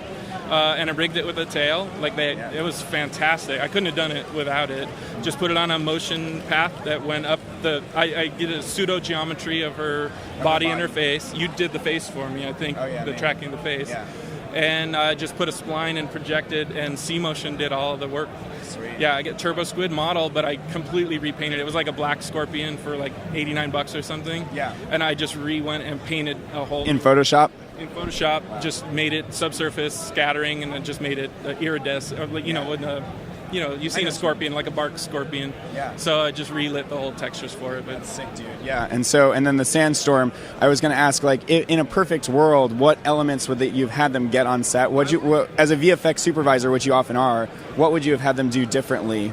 Definitely fly a green screen behind her, because you want the separation of sand going in front, sand going in back, where we didn't have anything. So everything was manual roto. It was Lumamats, rotos, and a lot of painstaking work. Little more education on the cameraman's part. He did killer on the whole movie and all the other VFX, but there were 2 times he dipped the camera below the horizon. There was nothing you can track because it's flat wash of sand. Yeah. So there was nothing to track at all. So I showed you some tricks of how I got around those problems. But that was pretty much it. I would have suggested maybe a fog machine on set to add a little bit of atmosphere. Would that have made it harder to track, though? Or it probably would have. It's like you introduce more atmosphere and elements in sand, but then it also screws you over for tracking. Solve one problem and it sucks on another. I think if they had enough atmosphere in there, then you could just enhance the scene with stock shots of dust elements. But yeah, this was all in. It was Turbulence FD. It was Trapcoat Particular. It was Andrew Kramer action assist. The little flower particles. Yeah. Dust, dust at cam or whatever, the .202. Yeah. Love that dust at cam 02, man. Use it all the time. I was doing X particles, so I'd do camera projection onto low poly geometry. So I'd match a sand dune, and then I'd throw an X particles emitter on it, and then I'd throw wind at it. Oh, that's where the sand is coming up off the dune. That's so cool. Yeah. You'd get that real sand scatter going across the dune because it was a sunny day with no wind at all, and we got this giant storm blowing. You got to get sand kicking up. So it's amazing to me because you totally sold. There's a scare in there that would have been so stupid without the sandstorm. Yeah, the raw footage probably just looks so stupid because it's dust blowing everywhere. It's so chaotic, and then this zombie comes out of nowhere, out of the muck, and it's And on the day, it's the girl standing there with a guy just 5 feet behind her the whole time, and then he just runs up on cue. I'm a zombie. It's great. So stupid. The director of the film wants me to do a breakdown of that, so hopefully I'll get that online soon. Totally. So you're happy to be done with that project, I'm guessing. Yeah. And then I went on to another feature after that, which was about 80 more shots, but it was a supernatural film, so they weren't just, again... Was this the lightning and stuff? Or Yeah, so it wasn't green screen. You did the advanced lightning Andrew Kramer tutorial before he came out with it. Yeah, and I wish I saw his tutorial, but it didn't. There were some extra tricks in there, yeah. Once I saw his, I was like, oh, I did that. I was like, okay, I'm on the right you got the contact points down where it's like hitting, creating like little... on the ground, and you just pull the plate and use it as a lumimat to... but he showed how to like blur it and make almost a roughness map out of it. It was And that's why he's Andrew Kramer, and I'm working on movies you're never going to see. Yeah, exactly. Yeah. JJ's best friend. So what are you working on now? What are you hoping to work on in the future? What's next for Tony? Taking a little break just to recharge the batteries. I'm getting back into some of the print work, some of the advertising for... Make some bank a little bit after all the cheap indie film work that's unthankful and like drag. Yeah, movies don't pay much, but getting back into print. But then I guess you and I are going to be working on a feature. So our mutual buddy Eric Hurt, who lives in Charlottesville, Virginia, which I was there for 8 years or so. I've worked with him on several feature films. He's just gone all out and made this like totally magical, crazy, for zero budget fantasy world, and it's going to have a ton of VFX, a ton of CG. You and I are going to be using Turbulence FD, Octane, like pulling out all the stops.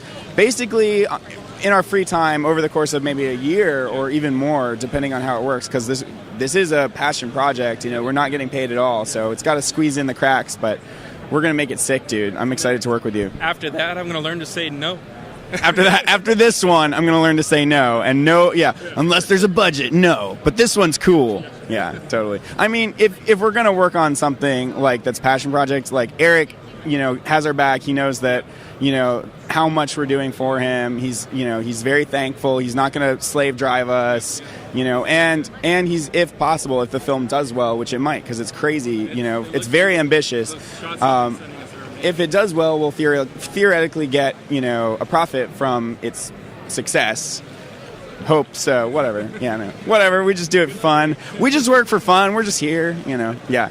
But yeah, I guess that's what's going on. You got to present next year. Yeah, I got Matthias's contact. He's like, hey, come be a presenter. Yeah, and I'm like, show your crazy VFX workflow. And that's when I jumped into this world with that dream of maybe one day being a presenter. Now all my friends are presenters, and I'm doing visual effects for independent feature films. I'm like, where did I go wrong? No, but that's its own unique thing that you can present on, because I don't see enough VFX plus C4D. I kind of my presentation and a few others that I've seen, have been on that level, but then I haven't seen a whole lot of other artists, talking about VFX and how C4D integrates and how you handle plates and how you handle all these different tasks in C4D. And there's not enough good Turbulence FD training either, so that could be a really good niche for you to do. Yeah. Great. Yeah. I mean, you could look at my YouTube channel. Just go to copo.com. You'll see they're old, outdated. Like I say, all you guys have come up with all your tutorials that just blow mine away by today's standards. But back in the day, I had some good stuff on there. But yeah, look. Maybe, hopefully, after all these projects, we'll get some more tutorials up there. Hell yeah, dude! All right. So for iDesign and Brograph.com, David Ariev and Tony Coppolillo signing off.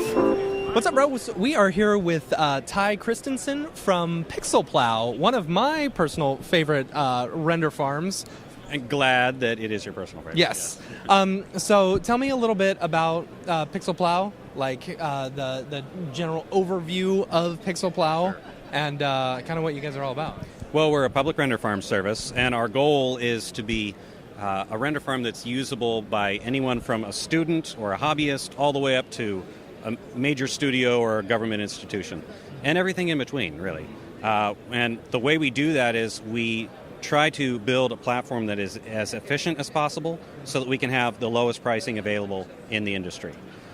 It also enables us to support more software than any other public render farm service in the world. So our software list is quite complete. We support even some more obscure applications. I was going to say, you guys just recently released the ability to render Redshift Is that correct? Yeah. Correct. Yeah. Our GPU farm is brand new, and really that came about as a customer request. We had enough people coming to us saying, please, please, please support GPU rendering. And so we decided, well, okay, give the people what they want. Yeah. And so we built out a GPU farm. It's still in what I call a soft open phase right now. But we just rolled out Redshift support last week. Lots of people really excited about that. So you're CEO, president, and janitor, right? Right, because somebody's got to clean up the messes. So you run this entire company. Like, what made you want to get into the business of render farms? I mean, did you start off in 3D animation and see that there was a need somewhere, or are you an engineer, or I don't know? Great question. I actually have 20 years of IT experience. Okay. So I started an IT company 20 years ago, and I actually came into the render farm industry as really a render farm customer. And what I did was, at the time, I looked around. I had a project I was working on, actually a Terragen project, which is our booth partner this year. Happy about that. But I was working on a Terragen project at the time, and it was just taking forever to render. So I looked around at render farm services that could handle that project, and I was like, oh my gosh, these guys are charging just ridiculous prices. So I put together a spreadsheet and said, no, I know enough about computers and networks and internet connectivity and software platforms and all the rest of it. Power distribution, cooling, all that stuff too. I knew enough about that to be able to build a service that would be cheaper than what they were. So I started out by just building a small 30-node render farm, just this tiny little thing, and said, hey, here, someone use this. Yeah. And I had 5 people sign up in a year or something like that, and they tinkered around with it, and it grew from there. We operated in stealth mode for about 2 years, but then it's just grown just like a weed since then. I mean, we have thousands of customers now, customers in over 92 countries in the world. It's really become a pretty awesome thing. One of my favorite things about Pixel Plow is, one, the simplicity. It's very easy to use. Like being able to so it comes in its own application for those who don't know, on your computer, and then you submit a job, you upload your files, and what's great is you can see the upload going and you can see the download going. And I've got to say, the speeds of the downloads are incredible. I've used other render services in the past, and it's like they're downloading it 200K a second, and I'm getting 5 megabit from you guys. That is incredible to me. That's not even the tip of the iceberg. See, one of the things that we focused on early on was using some of these other render farm services was painful because maybe they're located in other countries. And so we put ourselves in the position of the artist who's maybe not in the U.S. Okay, well, how am I going to transfer data quickly to and from the farm? Yeah. So our agent operates fully multi-session TCP. Now, basically what that means is it's kind of like BitTorrent. It streams data across multiple sessions simultaneously so that it eliminates the latency between you and us as a bandwidth killer. So whatever your internet connection can handle, we can handle. Yeah. So I have a customer in South Africa that can upload at 125 megabits a second to us. I have a customer in Norway that can upload at 500 megabits per second to us. It's not, the agent isn't limited by distance anymore. And what that does is that shrinks the total job completion time, right? Because we're delivering results as they complete and we're doing it quickly, the amount of time between when you submit the job and when the job's actually done and you have the frames, that shrinks. And that's the thing that I also love is that with a normal render cloud service or ones that I've used in the past, you upload your project, it renders, and then you have to download all the individual files yourself. When you're setting up the initial Pixel Plow, you set up the folder that you want everything to download to, and then it automatically downloads. You set it to go, you sit back and relax, and you've got the files in no time at all. Right, exactly. Yeah, and it's incredibly speedy, and I love the ability to say, I'm not in a hurry, let's do the cheapest price. Right. Okay, I need this now, let's go to the top tier. Yeah, the power level was another thing that actually our lead dev looked at what we were doing at the time, because we used to have 3 power levels, just like most of the other render farm services. You got 3 or 4 or 5 different settings, right? Well, the problem was that you could not get the right balance between job completion time and job cost. It's like, well, I need it to be done in 8 hours, but I only have $50 to spend. Right. Well, we give you the tools and the ability to hone in on the power level that will actually achieve that. Yeah. You know, whereas the other guys, it's too coarse. You know, low, medium, high. You know, you need to be somewhere in the middle. You know. I'm working. For the past few months, I've been working in Cinema 4D Lite, which is, you know, just included in After Effects, which is great. And I've been doing like the ins and outs. And the biggest problem that I've run into is when you're rendering it, Cinema 4D Lite doesn't give you the ability to actually render. You have to take it through After Effects. But it does give you a .c4d file. So what I've been doing, just for some of these little tests in order to show off, you know, this is what Cinema 4D Lite can do, I'll take that C4D file, I'll throw it up to PixelPlow, and I'll render it, throw it at the lowest setting, 90 frames. It cost me like maybe 26 cents. Like, the prices are really reasonable. Right. Very, very reasonable. Yeah, we only charge for compute time used. So if you use a small amount of compute time, that your bill should be small. I've literally seen invoices go out that the charge was 1 penny. Yeah, I've had a few that were 3 cents. So maybe some of them were yours. I don't know. No, but yeah, we just feel that that's the only way to be fair. So we're not going to round up other than to the nearest penny. That's the only rounding that we do. But we charge exactly how much compute time your job uses. You use a lot, you pay a lot. Yeah. It shouldn't be more complicated than that. Awesome. Thank you so much for taking the time. Hey, no problem. Thank you. Thanks, man. What's up, bros? We are here with Wilfred Bina. Did I say Close. it right? Close enough. All right. He is one of the core developers of the Maxon C4D software. Right. So if you got problems, this is a guy to talk to. If you love the software, though, this is also the guy to talk to. Appreciate it. Yeah.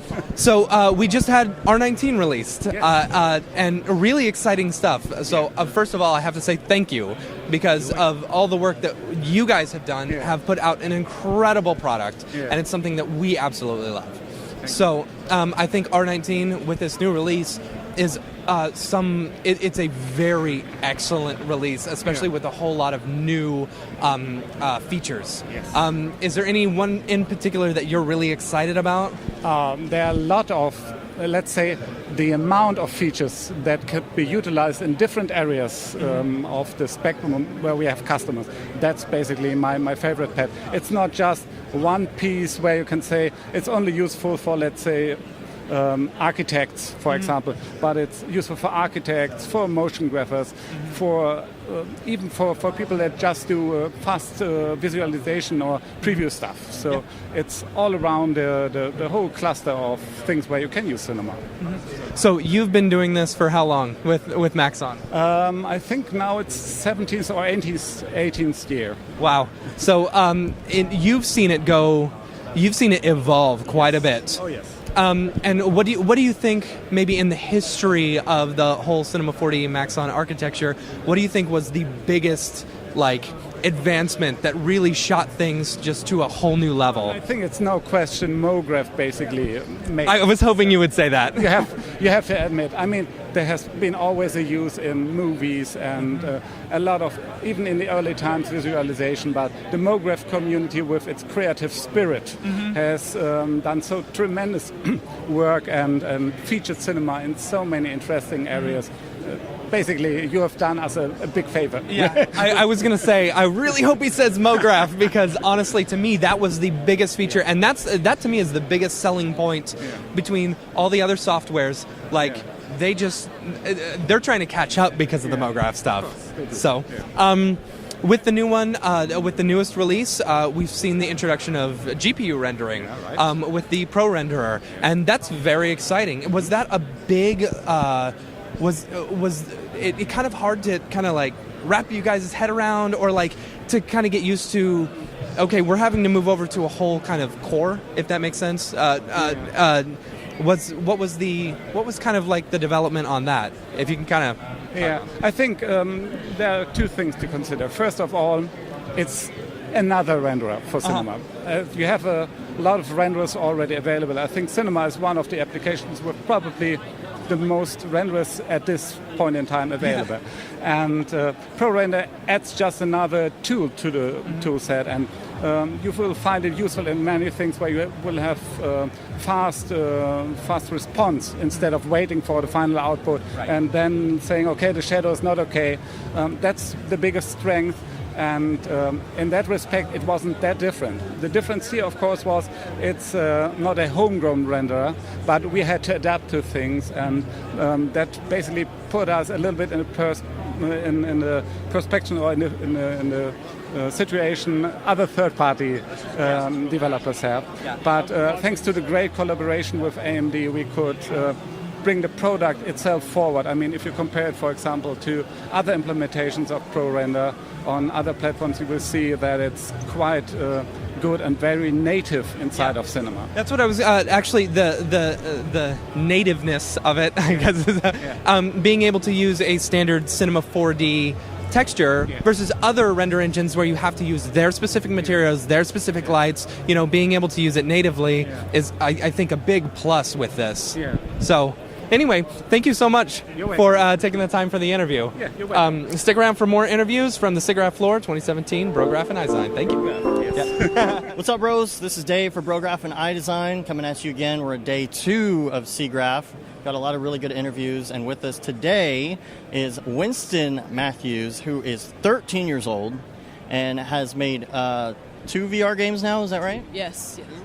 Okay, so you're from Washington, D.C., is that right? Around there, yep. And so you made 2 games. The first one is called Worst Nightmare, and the second one is The Wasteland. Okay, so the first one you made, and you were working for a company. How did that work? I was working for a Silicon Valley company called Virtual World Arcade, where I started creating my first VR game, which was Worst Nightmare, and then I finished that, and then a little bit after that, I started to create my second game, The Wasteland. So after you did the first one, you actually got a round of angel investment? Yeah, so an investor in Virtual World Arcade saw my potential and decided to invest in me, and I've raised $80,000 in angel funding. That's incredible. 13 years old. And so you were at TechCrunch Disrupt as well? Yes, and South by Southwest in Austin, Texas. And that's where you met Matthias, right? Right, at the Maxon station at South by Southwest. So, because we're at the Cinema 4D booth, let's talk about Cinema 4D and your workflow and how you use that. Now, you're using Unity as well, right? Yes, that's my gaming platform. And so, tell us a little bit about Cinema 4D and how you use that to build your games. So I create my own animations in Cinema 4D, and then I use some of them and bring them into my games, or I use it to create my own custom animations for some of the enemies and other great stuff like that. So out of curiosity, are you using the native Cinema 4D import or in Unity, or are you doing FBX, or how are you getting it from Cinema 4D into Unity? Most of the time I'm exporting as an FBX and then just importing that into my game. Awesome. What about programming? You do programming as well? Yes, I program currently in C#. Okay. I've coded in other languages like Java. Did a little bit of Python, HTML, C++, a lot of different languages. I'm a little curious about that myself because I'm trying to get into Unity right now, and I'm like, okay, what language do I need to use, and how do I need to do all this? Are there any good resources online that you found in getting into Unity to learn how to use Unity if you're like a Cinema 4D guy who wants to get into VR? Well, there's always like online tutorials like YouTube and stuff. The Unity tutorials are always helpful, like the official Unity tutorials. And then sometimes I go with just YouTube videos that the average person just makes and tries to help out. Is there any reason you picked Unity over something like Unreal? Just because that's what I started with, and the Silicon Valley company suggested it to me, so I just decided to go with Unity, and now I'm just more comfortable with it. I kind of dabbled in Unreal a little bit, but I'm just more comfortable in Unity. So there's this huge wireless VR game going on back behind us with guns and all sorts of fun stuff. What did you think of that? I did play it just earlier, and I thought it was pretty cool. It's really, really realistic, but I don't know if it's like super feasible, because if like the average person wanted to play that, I bet that's a really expensive setup, and it doesn't look very simple to set up, honestly. Yeah, that would take a lot of room up in your house for sure. Definitely. So as far as like Vive or Oculus games, what's your favorite besides your own? Well, I kind of like Arizona Sunshine on the Vive. that's fun. I tried it over at the Intel station earlier. I like the Rec Room in Vive. I don't actually own an Oculus, but some of the games are similar on Vive and Oculus. See, I've got an Oculus, and so I play Rec Room all the time with my friends. It's really funny because it's like not a super crazy, like, graphics intensive game, but it's so much fun. Yeah, it's pretty fun. All right, everybody, the youngest VR programmer right here. This is Brograph and iDesign signing off. We're going to come at you at Siggraph with a whole bunch more good interviews and all sorts of stuff. So just stay tuned, and we'll talk to you later. And we have saved the best for last. Siggraph 2017, the man himself, Paul Babb. Thank you. So let's talk new release. Yeah. You guys just announced a new release this week, R19. Big changes, a lot of new features. Yes. That's funny because you're always a bit nervous before the new version's going to come out. You're not sure what features are going to resonate with people.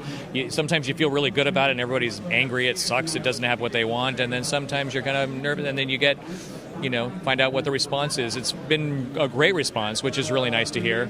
It's interesting things like the new viewport, We got it, but we didn't realize how much it would be exciting for people. Yeah. And it is great. I mean, it looks almost rendered while you're working in your scene.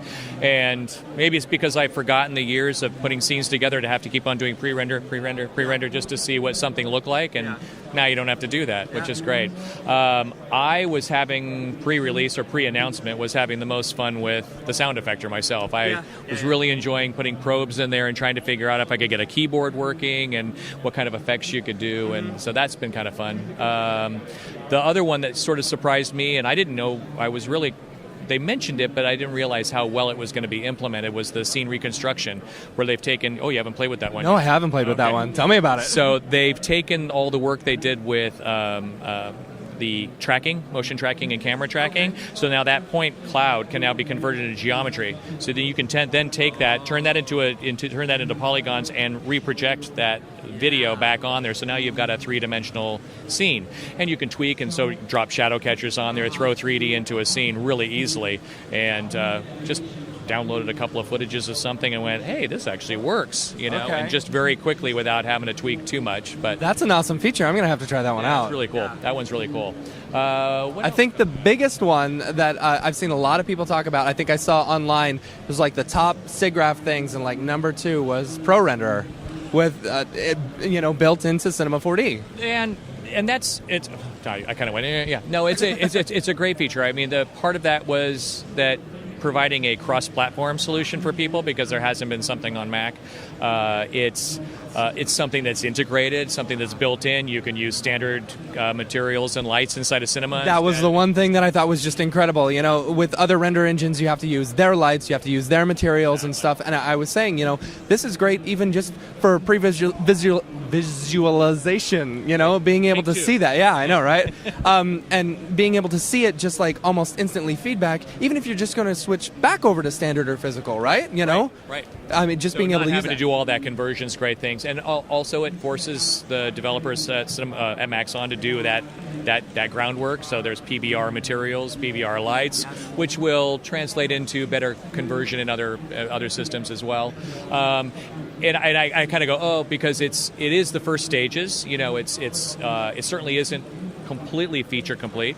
There's a lot more development to do, but they've assured they're going to keep on working, and year after year they'll add more and more features to it. But yeah, it's a great solution. It's a great cross-platform solution. There's a lot of hope for the future. That's the other thing that's really great is it's not that they haven't been doing, but they're allowing us to talk about the work that they're doing on the core as well. Yeah. So last year they kind of alluded to it, but this year they allowed us to start talking about it as part of new features. So 17 and 18 had a lot of foundational work and changes going into it. 19, there are a couple of ones that are more apparent, Pro Render being one of them, because of the adding of PBR lights and PBR materials is a huge under the core change. And then the new media libraries. So you probably didn't notice that as well. I did not know that, yeah. So the libraries that we use for bringing in images and video for textures and things like that has been completely rewritten. Right. It's much faster. It's more robust. It supports MP4 natively. They phased out QuickTime because, as we know, Apple's sort of phasing out QuickTime, so they phased that out. But it just makes that workflow a little bit easier as well. And so that's an important thing just because, cinema's been around for 20 years, and this is about the time people start going, oh, isn't your code old? And, you're just piling things on top of, and they're not. They're actually doing a tremendous amount of under-the-hood work and optimizing cinema in so many ways. And sometimes, you don't see it. Yeah. It's not like, oh, look, they rewrote this part of the code and it does this, but they will see it with the new media library. They will see it. People who do modeling will kind of notice some slight optimizations and changes in the way you're handling edges and vertices. It's subtle, but it's there.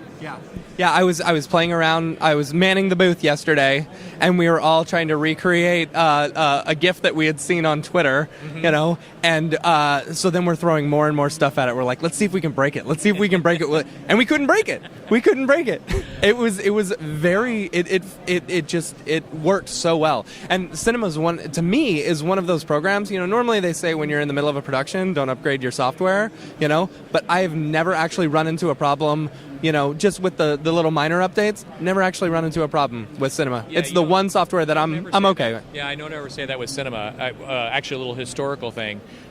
They've been so good at stability for so long. In the early days when we first started doing booths in the United States, 19 years ago, we used to offer $50 to somebody if they could crash the program. That's funny. So we'd actually have people putting in, multiple mirrors and fracturing them and then turning the ray depth up to 100.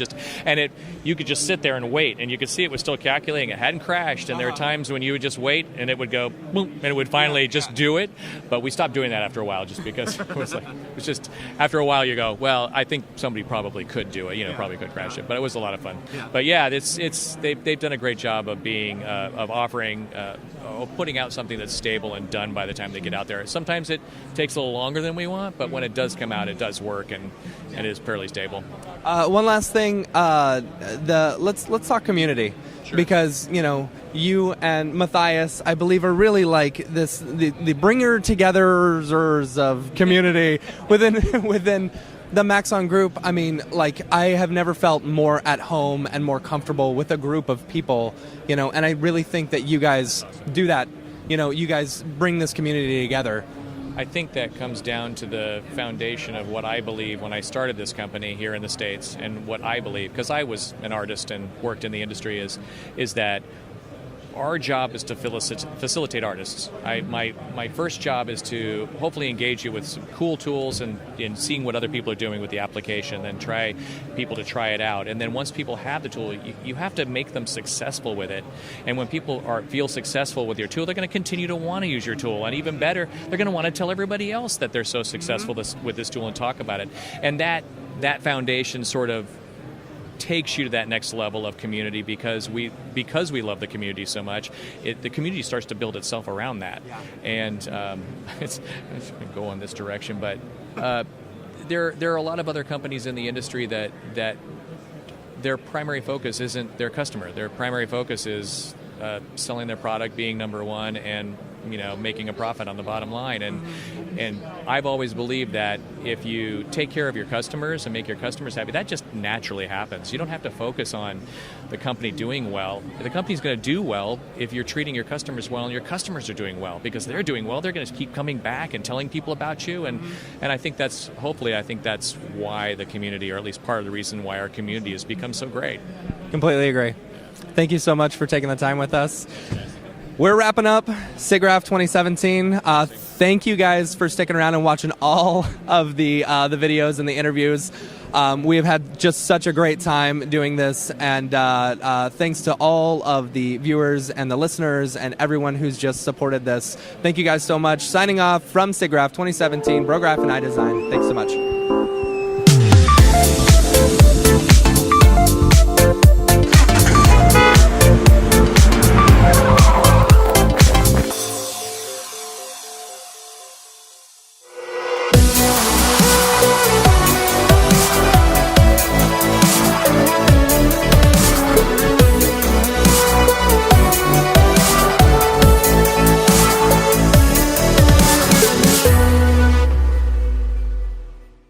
pretty good, I guess.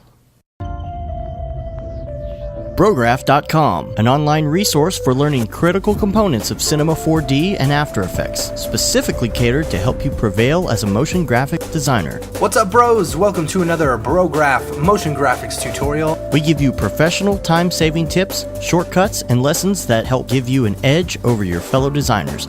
Not only this, but our new Brograph Talks help you in your file management, hardware configuration, and client relations. I love projects that scare me. When our art director comes to us and asks for something that I had never done before, man, it gets me pumped.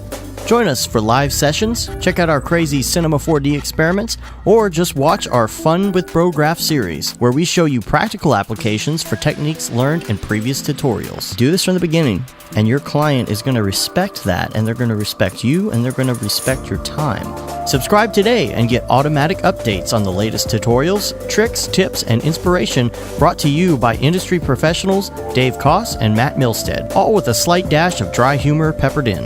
Real nice banana. Brograph.com, your source for tutorials that will help you thrive in the motion graphics industry. Don't just play around with Cinema 4D and After Effects, master it, and make money by becoming indispensable at your workplace. We don't care how you get here, folks. Just get here. Subscribe now to Brograph Tutorials.